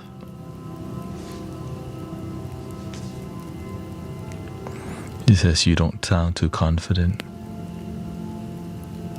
I mean, I sound like how I sound.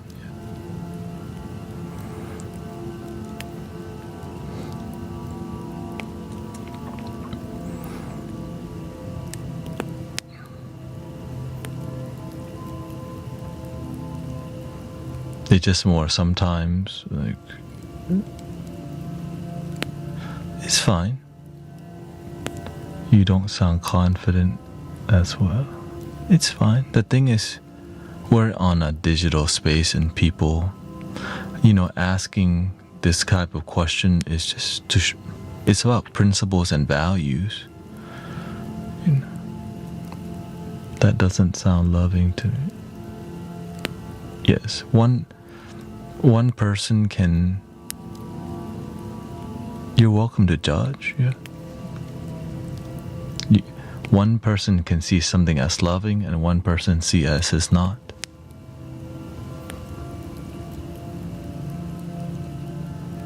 I'm not here to get you to, to accept me or whatever. I'm just here to be myself. That's all.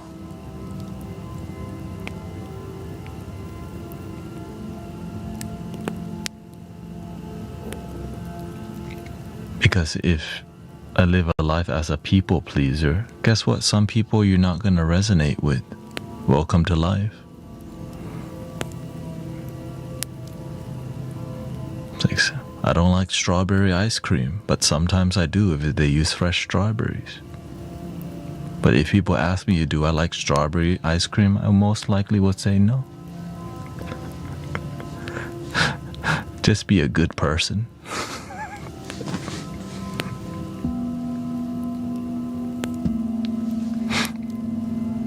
If you're a good person and people still, criticize you, that's their problem.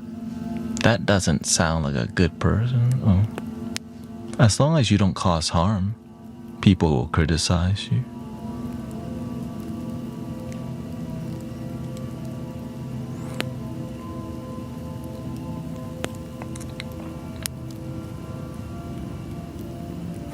The reason why that, What is the page? What is this page all about?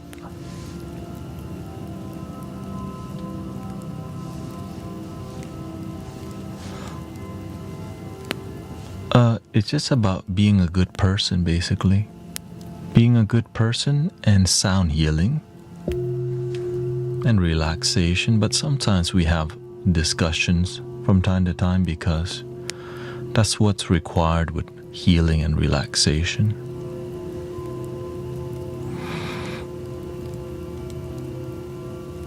Yeah, that's it.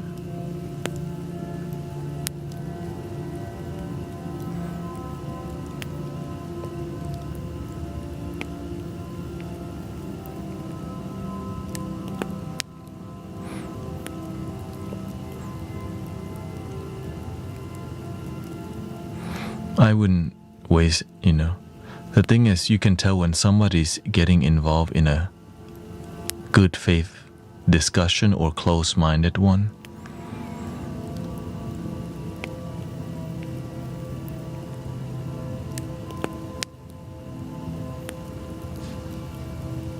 Remember? Breathe and believe.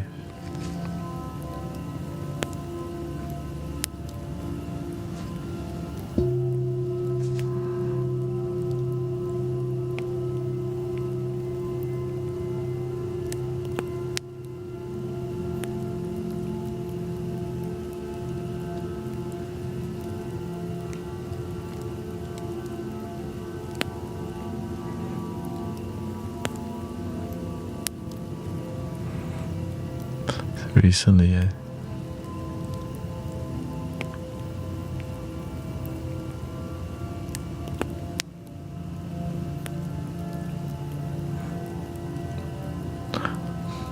actually, this is kind of good to address.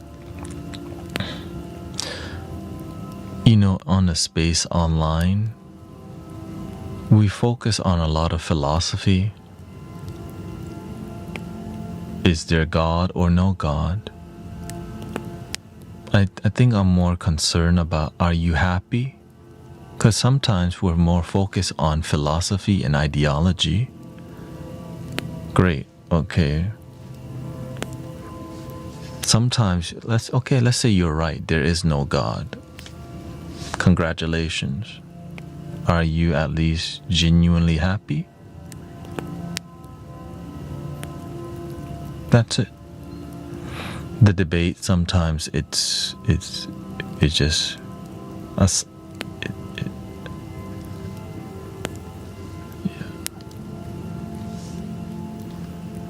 Yeah.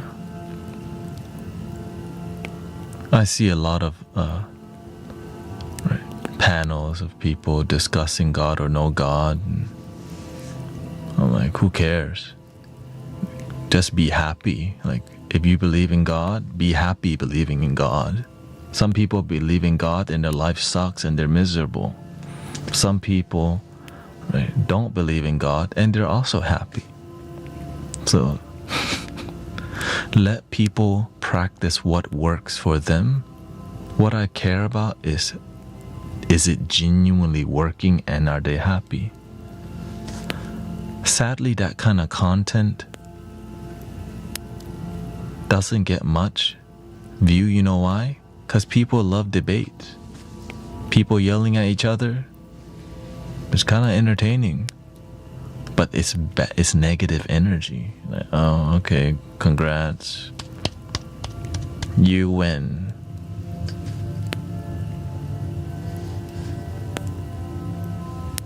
Yeah. Alright, but are y'all happy? Did any good come out of this thing? Oftentimes it doesn't.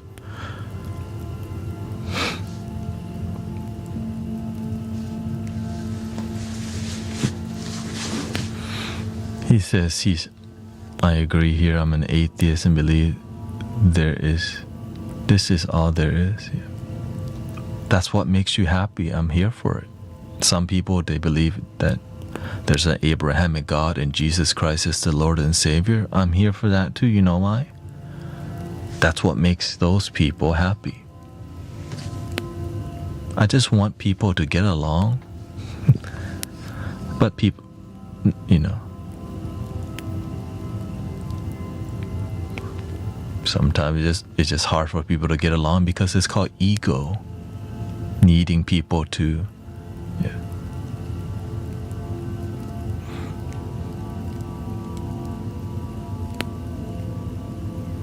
Yeah, some people don't believe in evolution. Some people do. Well, guess what? Let people believe in what they believe.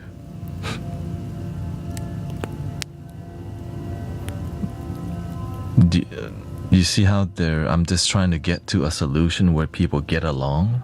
You believe in the earth is flat? You believe in the earth is round?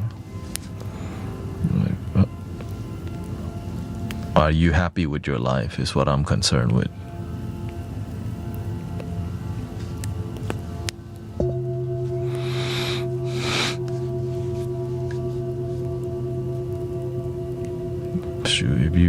If believing in the earth is flat makes you happy, then the earth is flat for you.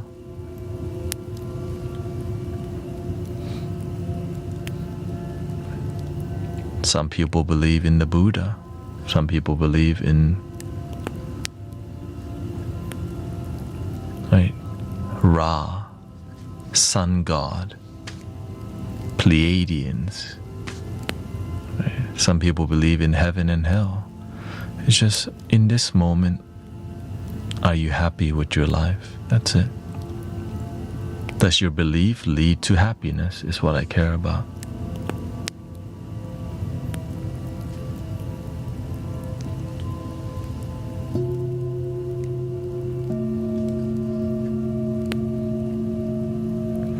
I start to see that what grows online, like, investigative journalists, you follow the money. Imagine you can control how much money goes to different types of debates to have opposition. I started seeing content creation like that. How come this one gets more money? And why do they choose this to opposition? And how come the middle doesn't get that? Because you can control, okay, just add money here, and now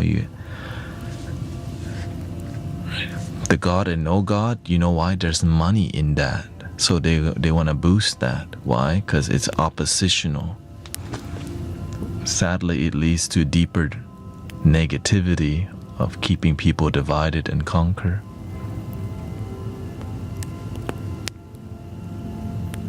It's like creating a non-problem and making it a problem. Like, you believe the earth is flat. You don't. Right. But there's not a lot of money in that. Where is it going right now? That's how I say, well, who controls where those money goes?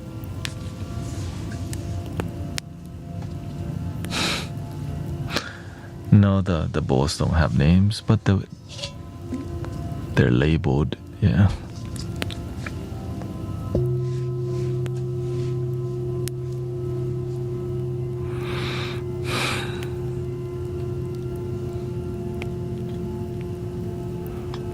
And the beautiful part is that the collective is starting to ask these kind of questions out in the open.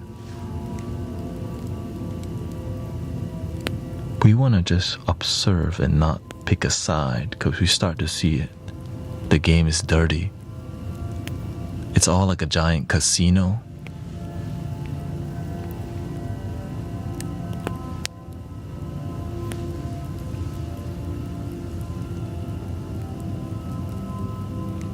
But luckily, there's a ton of good people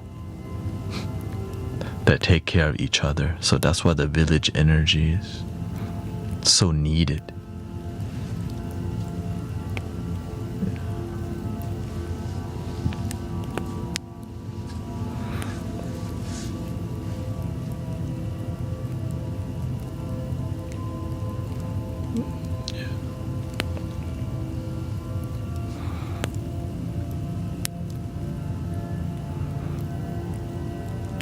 Yeah. Yeah, Ryan, the thing is, we can accept that you're agnostic, but somebody can be Christian.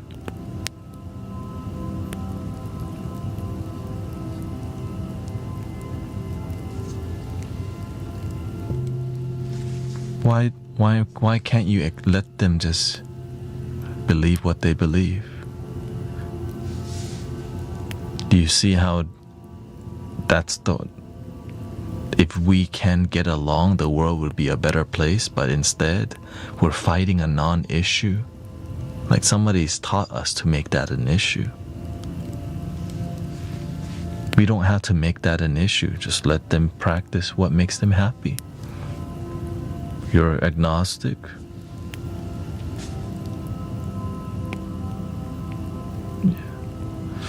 The thing is, he says, you know, we cannot let a few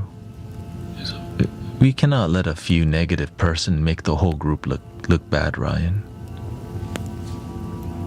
There's some really negative agnostic people.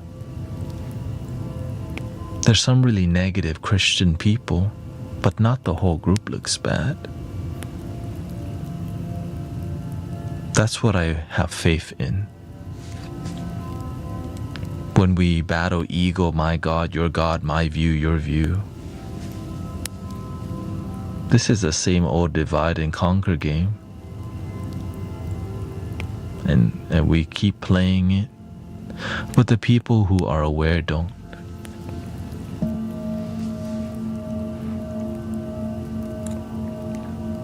Because one word that we can all agree on, one love. We all just want to be happy.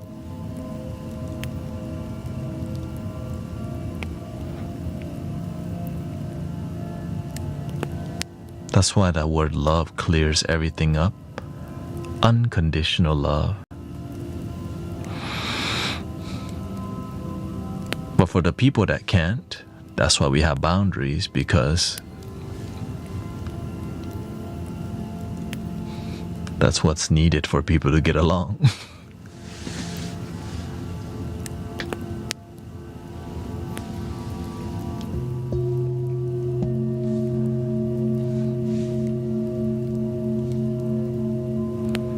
Thank you.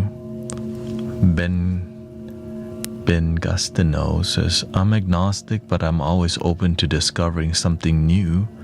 But I respect everyone for who they are because that's just life.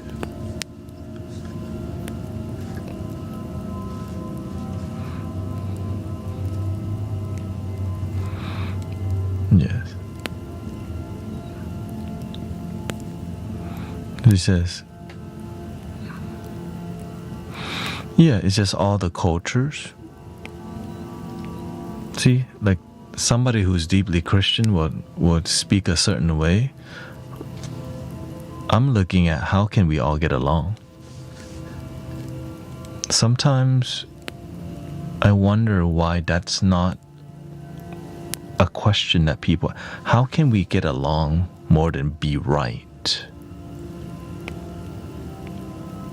How can we unify and be brothers, sisters, rather than be right?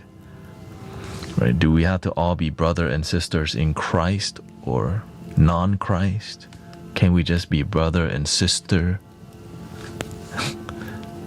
as, human being? Yes, we can.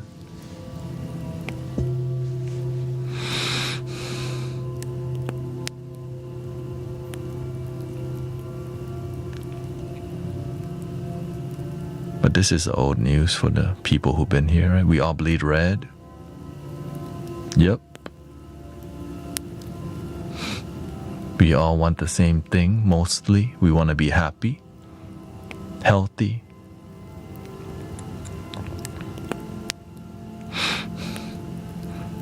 I think it's people's arrogance. Ego. Right. When you don't know better, you don't do better. It's definitely not that easy, and it's really hard to facilitate that kind of conversation, especially in an online space. And this one love talk it's not good for any politic, because you know why? There's no one to fight. There's no opposition. One love unites.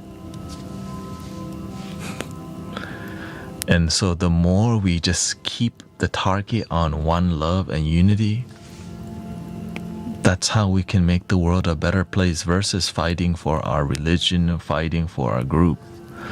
But I get that it's not that easy, because there are manipulative systems who take advantage of us, keep us fighting.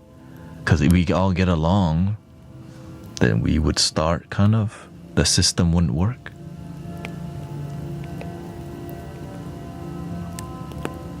There's institutions in power, and to maintain that power, there has to be some sort of control. Well, what are they trying to control? Your ideology, your mentality. And if that ideology is about one love, then they don't control it anymore, because one love, there's no institution for one love. It's something that is God-given.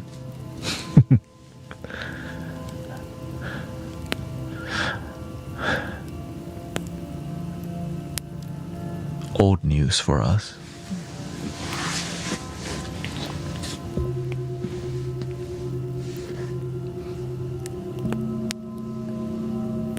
But I see that the way that we can get along is let people practice what works for them.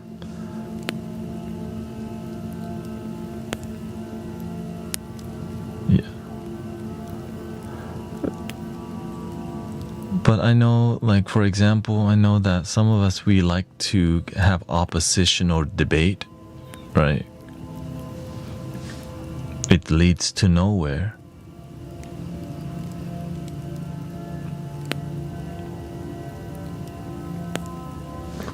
You're not gonna convince somebody who loves Jesus to, like, all right, it's true. And you're not gonna convince somebody who's, but many people will try. Why? Just let people make their decision.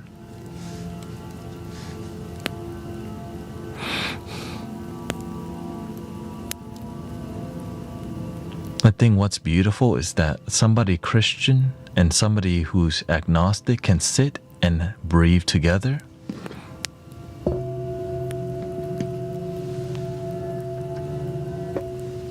And enjoy a sunset together.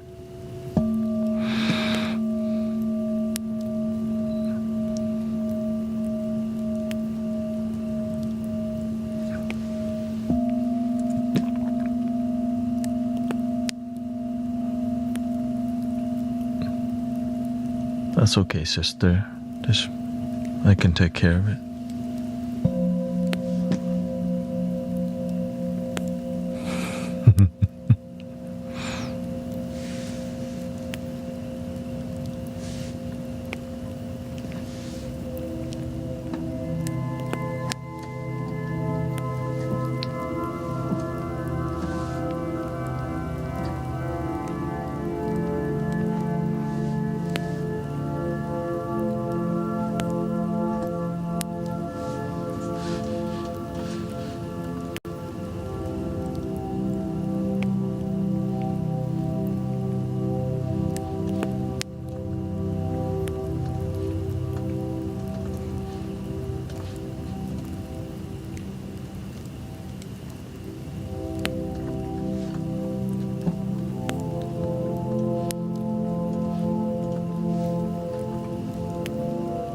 We have to let people have discussion and then have some boundaries so that they can see how immature their behavior is.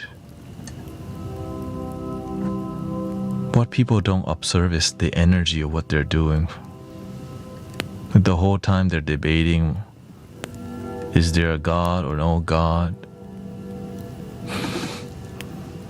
It's such negative energy. But people don't pay attention to that because there's a lack of awareness. Because they don't care about that. They just want to be right, because sometimes you grow up with a really judgmental traditional or conservative view. And then you have somebody who's more open, but still have been traumatized by each other. Instead of getting along, we just keep hating each other forever instead of getting along. How is that any good for planet Earth? Just people debating and negative energy all day, like, oh. Sadly, there's a lot of money in that. People not getting along. Tons of debates about religion and non-religion.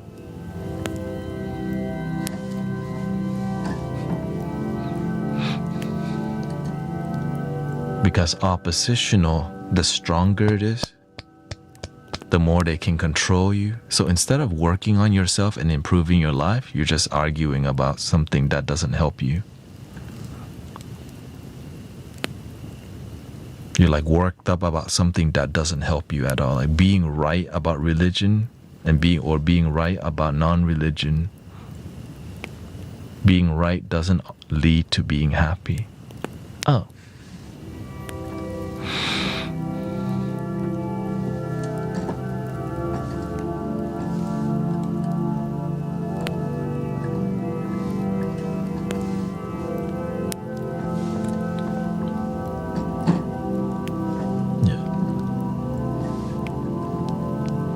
But it's good to take the time to curate this kind of space of engagement, because there's a lot of people who are aware about one love and we want to nurture that, but is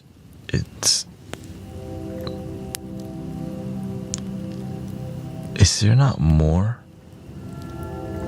of, maybe that's kind of what's missing, the middle ground that likes willing to have it, and then you know what I mean? It's like, why is there not more of that? Instead, you see people, I think the word is called compassion.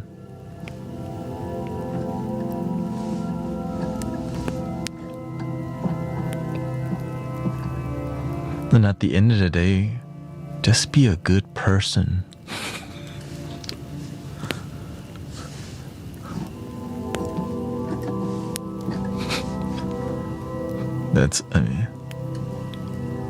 I guess to me it's just common sense. Be a good person.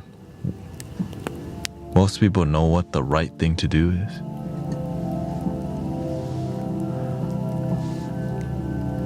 Yeah, it's worth it. Yeah. I notice Buddhism encourages debates because it helps us find the truth. For sure. That's why, I like to discuss things with people, because it's beautiful for human beings to connect even when they're different, because there's so much to learn. But to need somebody else to be like you, like you can't accept somebody because they're not like you. Ego.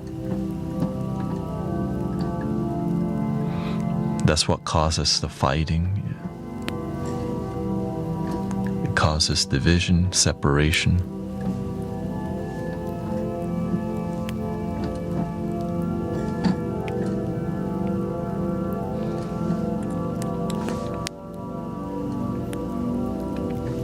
And the reason why I see that, because there's amazing Christian people here who are respectful, don't need to be, There's amazing people who are spiritual, who don't need to choose, who just believe in one love.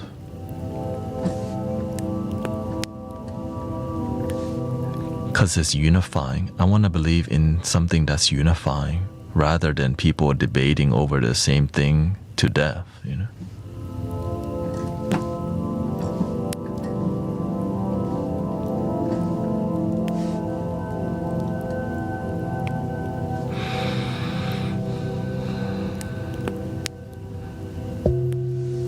Let's breathe together.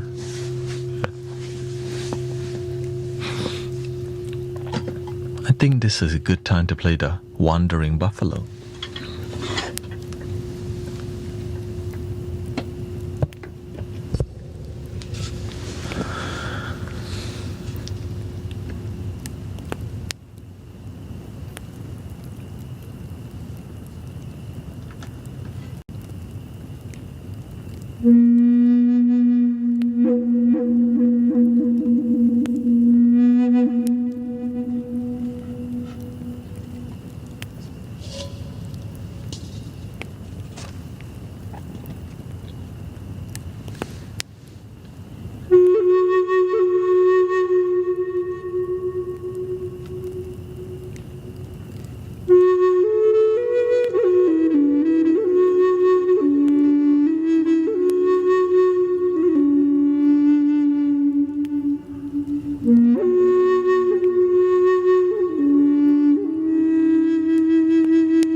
I saw a beautiful observation.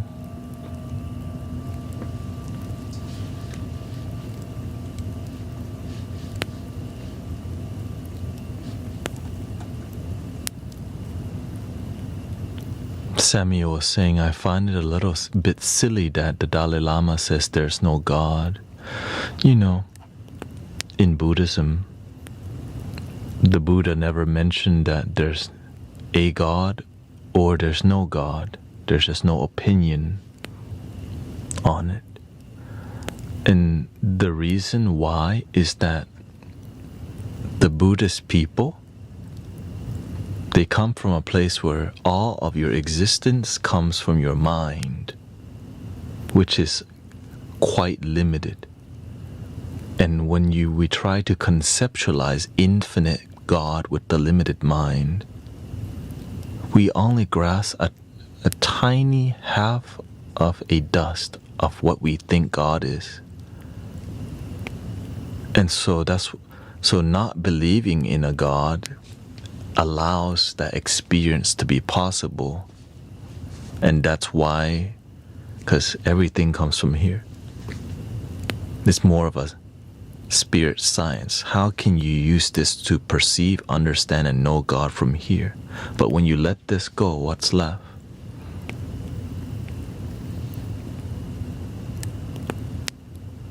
Because our mind is so limited compared to, you can say, God's mind, which is unlimited. But even human beings created unlimited, infinite. All of that comes from limitation. If we're trying to grasp the infinite with something limited, you can never. But what if you just didn't use this to grasp God, but just don't?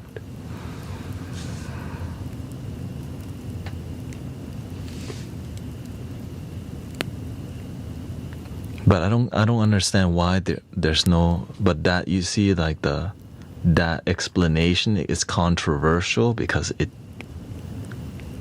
makes sense, and that's the scary part. Because that kind of statement could destroy institutions. Oh, what the? So that's why I'm just. It's sad that that's controversial. Yeah, exactly. But that being said, that's why we just keep it on the down low with open-minded people. Blasphemy! Right? In this space I speak it, I will never show up in somebody's church and say it out loud, because that's the wrong thing to do. You're causing disharmony. But in this space, I'm the leader of this space. It allows me to say whatever. Right. So when people say Jesus loves you, I get it, because Jesus represents something divine that cannot be grasped by the mind, which is within. And so I resonate, God bless you, God bless me. And I'm understanding they're explaining something so holy, and to me it's so holy we can't even imagine it. That must be that Christ spirit, Jesus spirit. Amen, amen.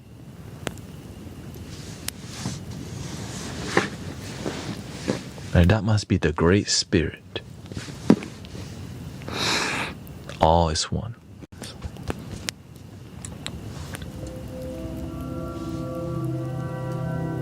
Took me a while to because I really want people to get along and unify, and it's what led me down to this community and how we run it.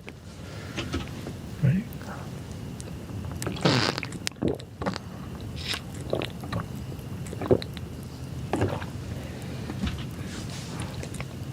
Because some people don't believe in a God, but you know what they still believe in? Love. Well, isn't that the same thing? But yet, closed-minded, spiritual or religious people will miss that whole point. They don't believe in a God, but they still believe in love. Same thing. Oh, then maybe they do believe in what you call God, but to them it's love. That's how we can get people to unify. Yay!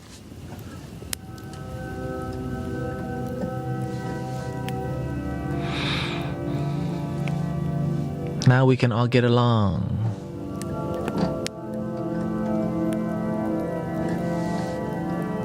What kind of love though?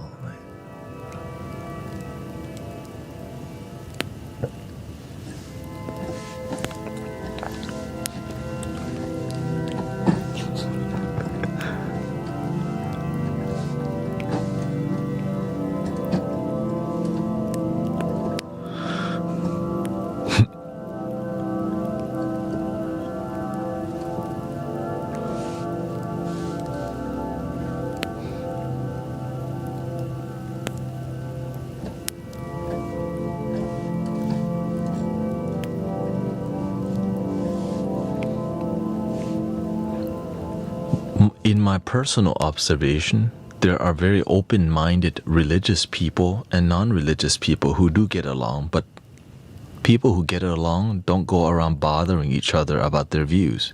They just are good to each other even if they're different. But it's the few people who love to do this that gets, hey, you're with us, right? And now... Right, because the good, peaceful people are not trying to debate nobody. Like, shoot, I'm just here to eat a burger.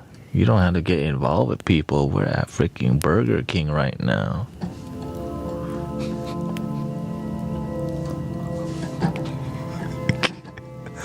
You know?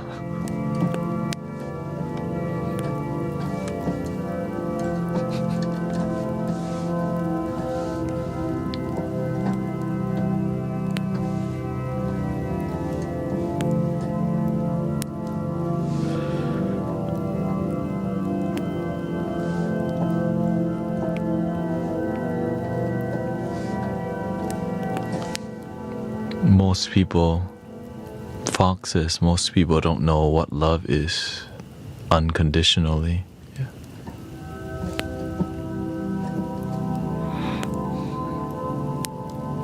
And one really amazing way to help people feel that is to help them fall asleep on a nightly basis.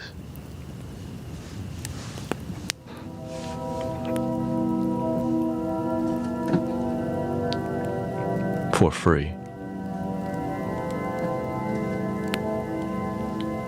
It's an amazing service, better than melatonin, free. Because I'm raised in H-Town, Houston, yeah. I was born in Thailand but raised in Houston, Texas. Raised around the Latinos, blacks, and the hood Asian types because that's, you know, that's your homies.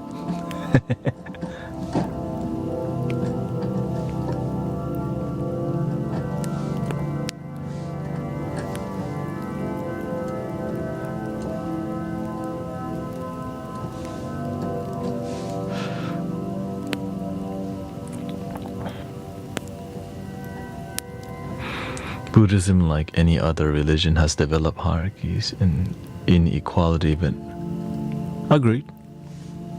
I agree completely with that. That's why I don't practice Buddhism. I was raised and born Buddhist.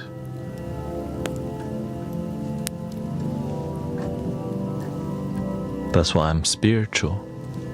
Because even my own teacher told me Buddhism, my teacher's a Buddhist monk who told Buddhism died in the 5th century when they made it a religion. He didn't say that, but I went and researched. A king in the 5th century made the Buddhist teaching into an institution, and that's when it got lost, the genuine teachings.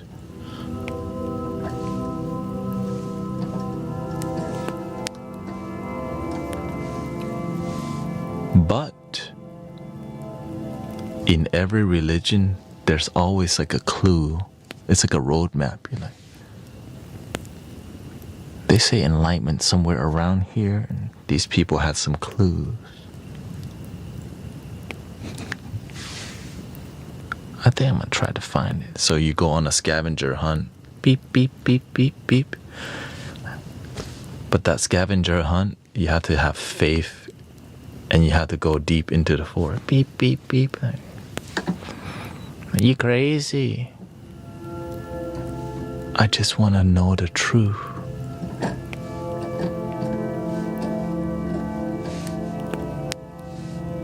All is one.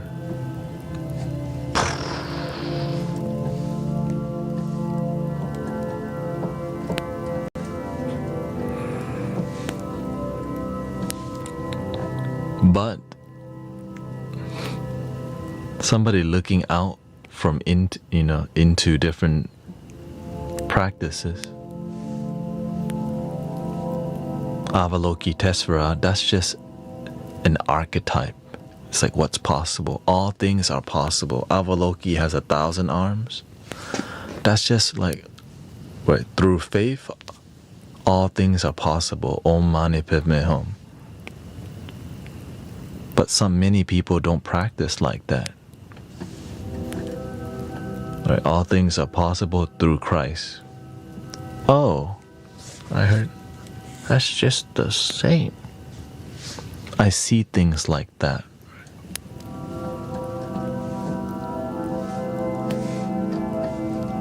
One uses symbology, one uses text, and sadly, a lot of it.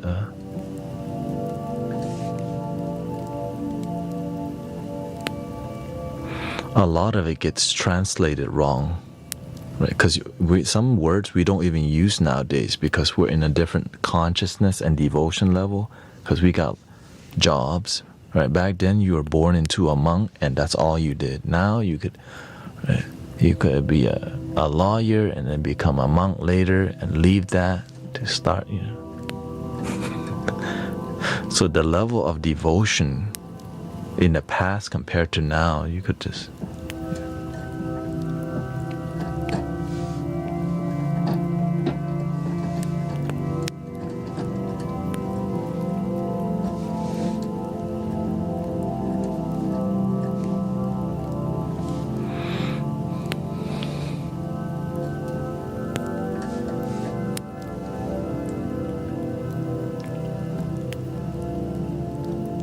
It's like archangels, right? Are the archangels really there? Or is there just Jesus alone? Or is we making stuff up now? Or do the archangels represent that Archangel Michael, you'll be protected by the Lord?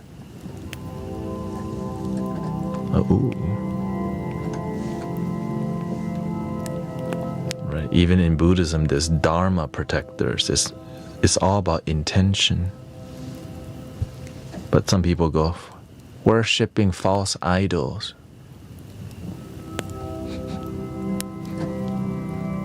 Literally, globally, we all believe in guardian angel. False idols.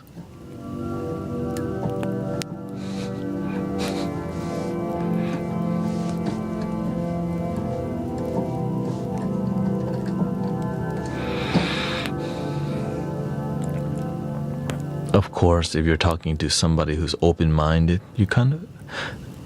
There's different types of open-mindedness. Some people are open-minded, but then there's a limit of how open they could be, right? Of course.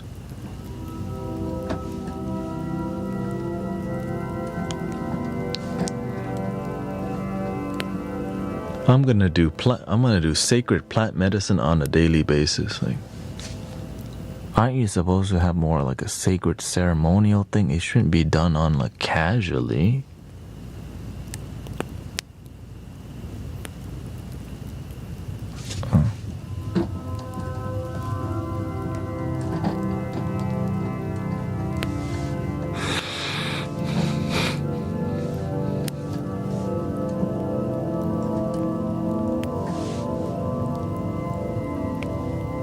All is one love. I mean, that's so refreshing, right?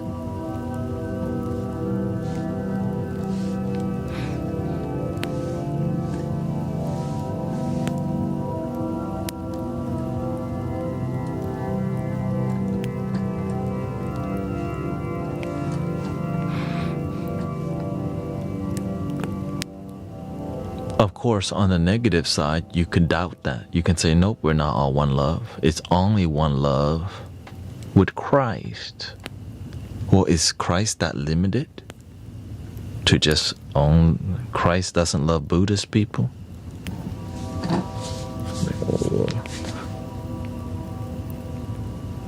And Buddhist people can't love Christ? No, we can all just respect and love each other. If you try. If you don't try, you don't have to.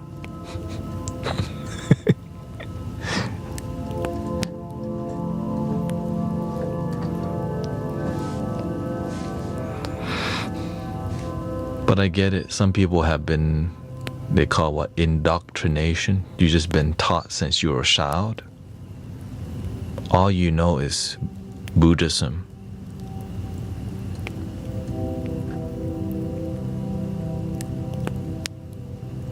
Some people, when they don't know better, they look down at others because why? All they know, the ego just knows Buddhism only. Some people, all they know, right, is the Quran. Some people, all they know, the Bible. But we all believe in like a powerful love. And imagine that love is so powerful. We are all connected through love.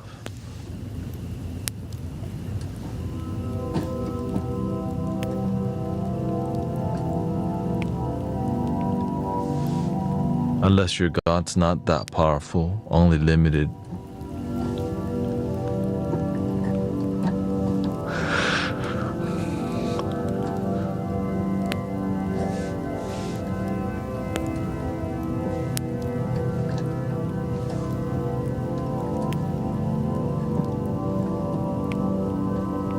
So thank you for all the peaceful, respectful, patient, unifying practitioners of all paths, religious, non-religious. You make the world a better place by being connected through love. Thank you for being a breath of fresh air on the planet.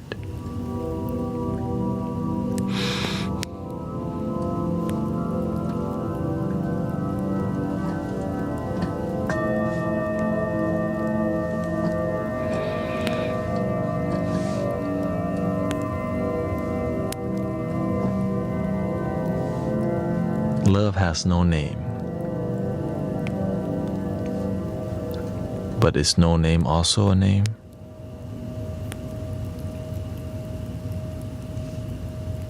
Or do we just that it's so good we just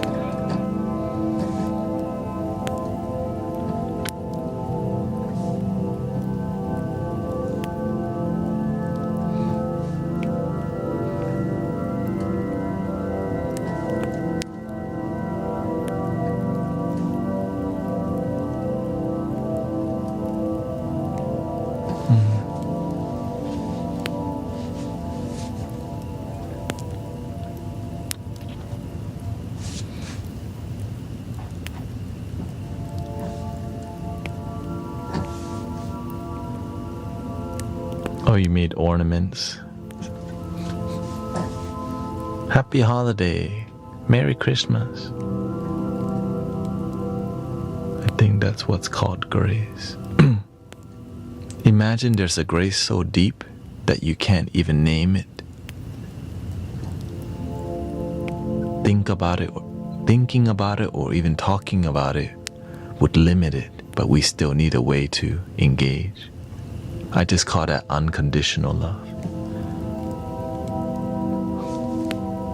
You may call it grace. Some people may call that Christ. Some people call that the Buddha of infinite light, Allah. Everyone has a different way, but it all leads to the same source.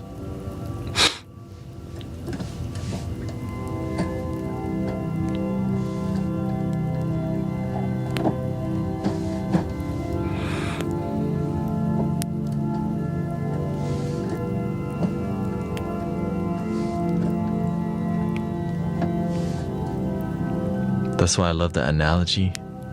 All the rivers, it leads to the same ocean. Every creek, valley, mountain lead back to that same ocean, and that is beautiful.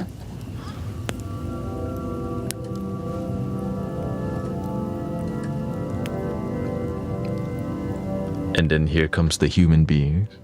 Which ocean though?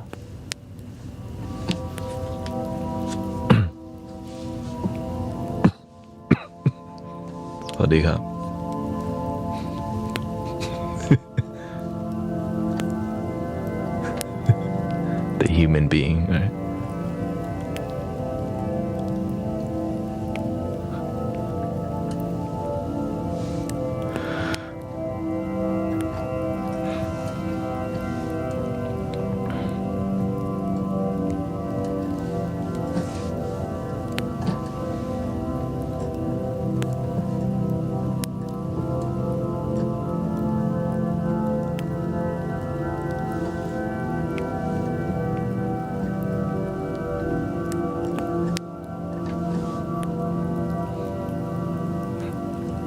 One person says, you're just a wave in the ocean.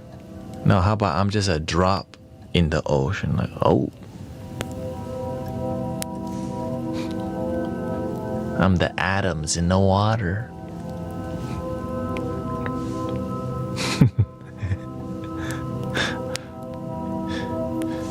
I'm a dolphin. Like, sure, why not?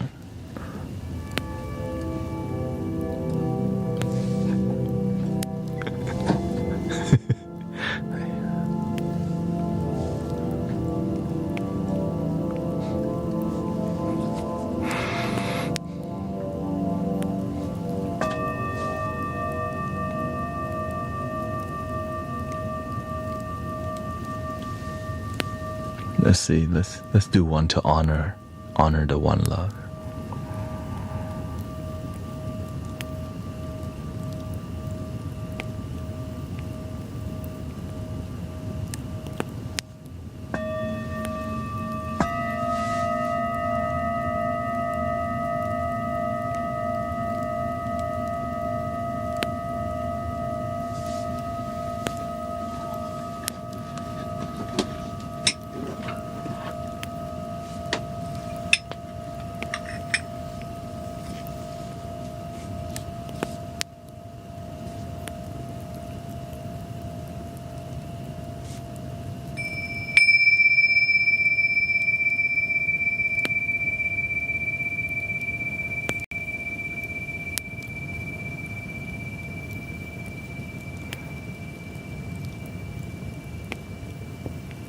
The silent can be scary when the mind's too active.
Thank you to all your blessings, by the way.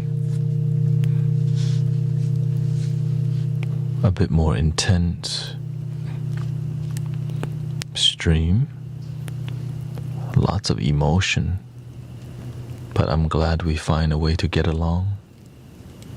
I fight for it for sure.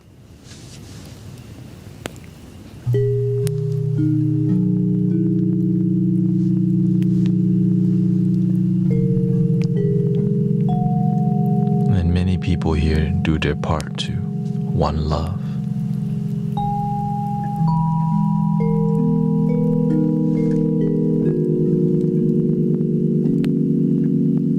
Yeah, I have a drum right here. Dum, dum, dum, dum.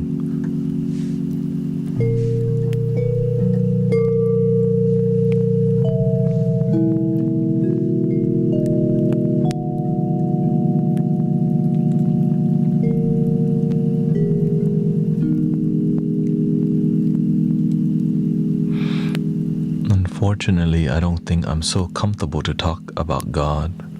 It's a super vulnerable question to talk in a public space where some people are pissed off at,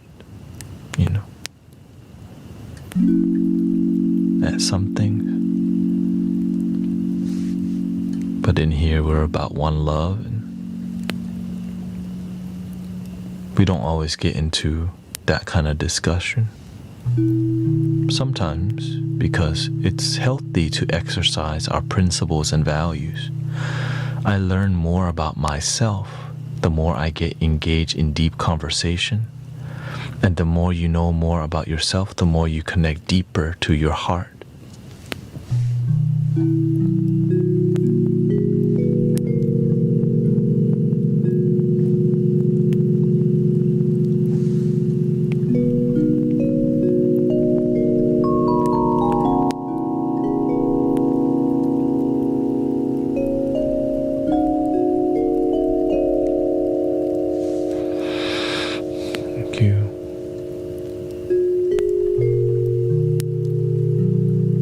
Emily says, I've become closer with God the last few weeks, likely because I'm so ill right now. But I find comfort in Him, and that's what matters, she says. My lab's results were very scary, and I'm grasping to keep hold of life right now. Yes, everyone's relationship with something sacred is different.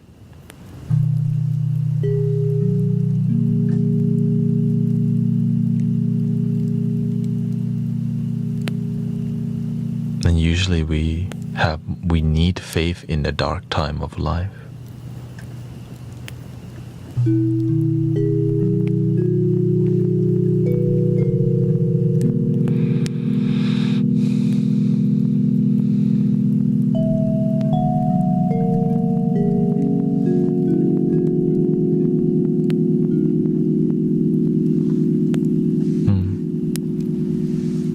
Very true.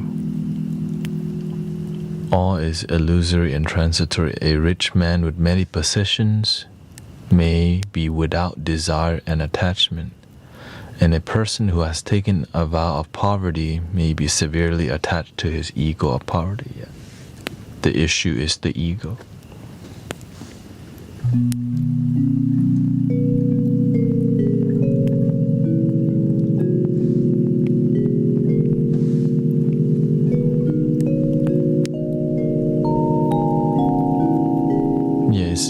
I think to be more clear, being attached to anything, you can have anything, but when you become attached is when you suffer, right? The person attached to the money will suffer too. The person attached to the vaping, when they don't have it, all they do is think about it. What's the modern day attachment? Their phone. People have anxiety when they can't have their phone. No content to listen to.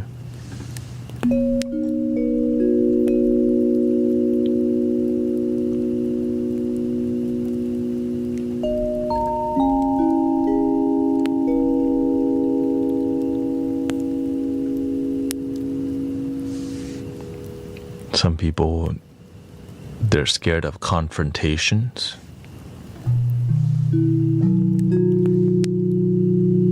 And so that's why a lot of things is self-checkout now, because people get anxious, because some people prefer to not have human interaction because they don't know how to behave, because they're attached to we fear human interaction because we're not getting it, which leads to bad self-interaction, and mental health takes a hit. Or it could lead that way, right? Not always.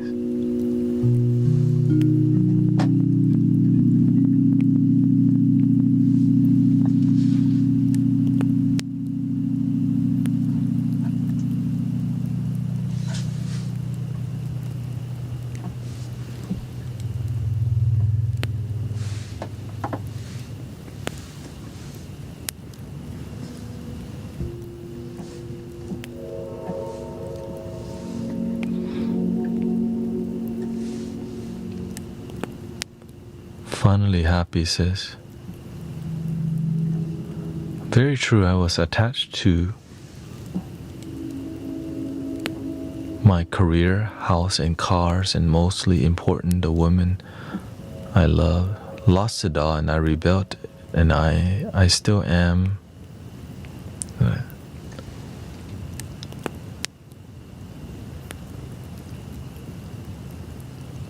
Beautiful, he says.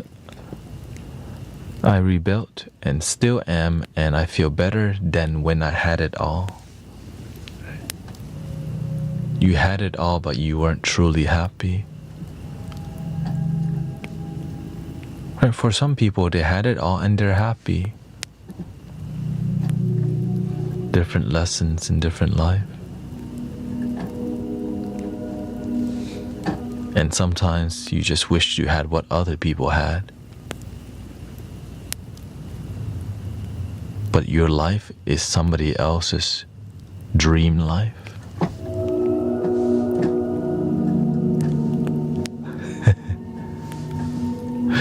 Perspective.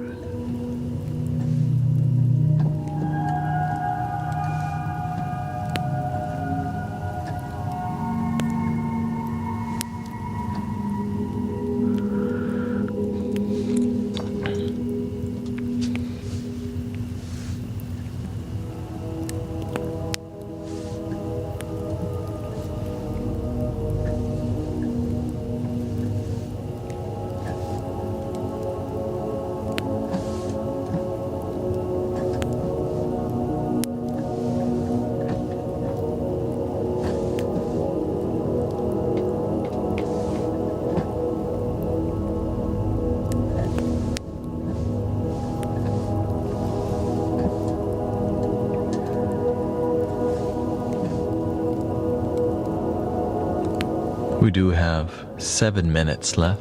I hope you enjoy today's super dynamic. Felt like a full moon stream today, huh?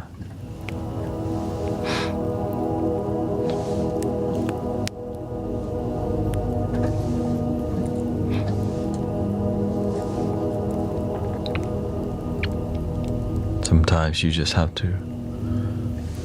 Well, clearly some algorithm picked me up again. And a lot of kids are about to be out of school, but they have some final testing. Usually college student get off of school, right, already. And the rest will be following soon.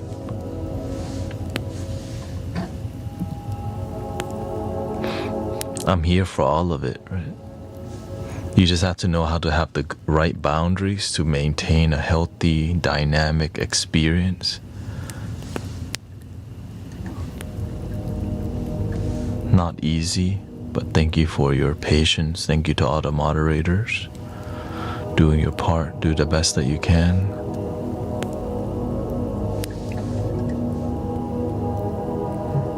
Not supposed to be easy all the time.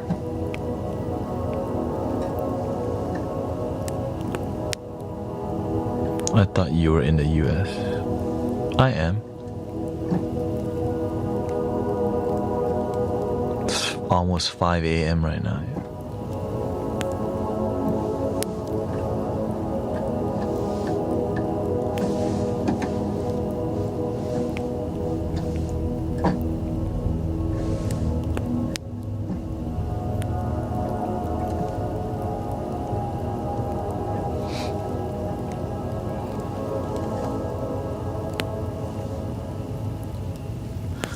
Is there another app I can create music with that doesn't cost? Yeah, there's if you have an iPad, there's a free app called GarageBand. Absolutely free and good.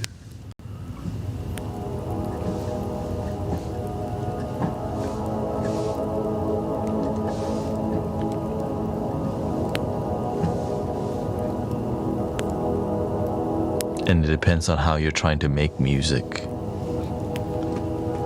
There's so many ways to make music. Yeah, that's a really good.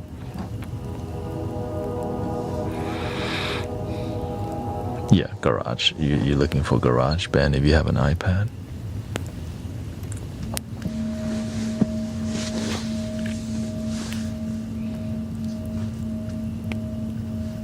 But if you're trying to create just a recording, you might have to maybe pay $30 or something, and you'll get a. But I'm sure there's a lot of free stuff, but it's all gonna lead to. Just search on it. I think some people use Cubase or something like that. Very popular, Cubase.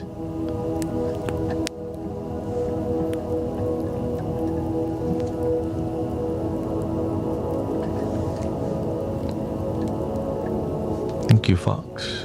Is there a difference between the iPad and iPhone using the?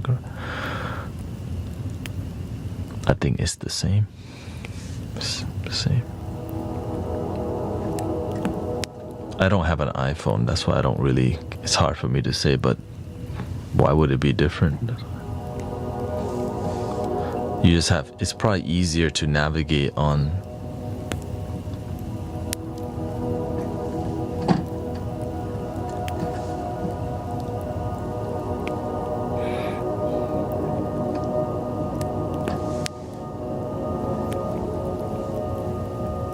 I've even used use an iPad to make music on the stream before.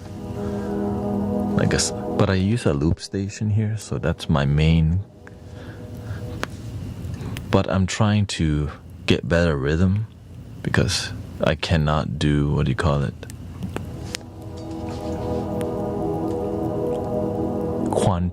Quantization, which helps me with the beat. With the.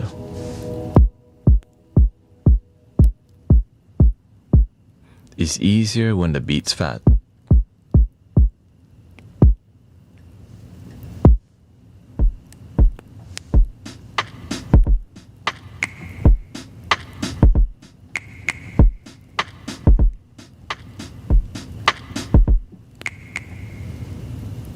Thank you, Renato. Thank you. Yeah.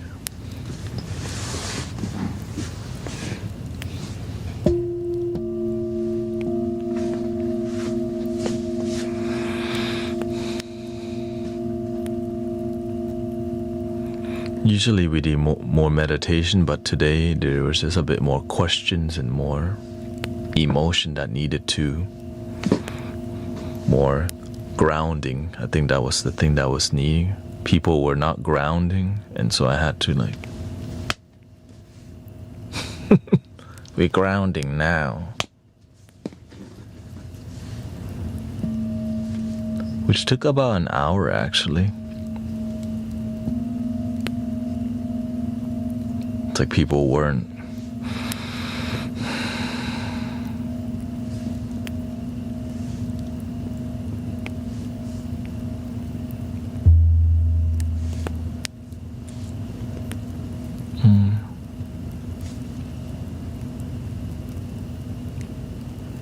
Anyways, here we go. Let's do 3 ohms together.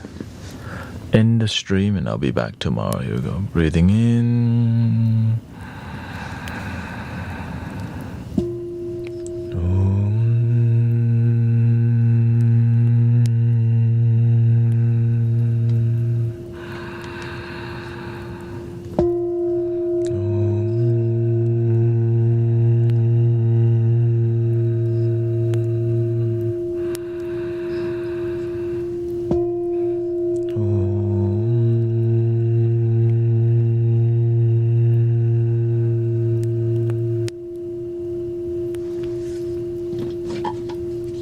Attention. Please love your damn self. รักตัวเองมากๆนะ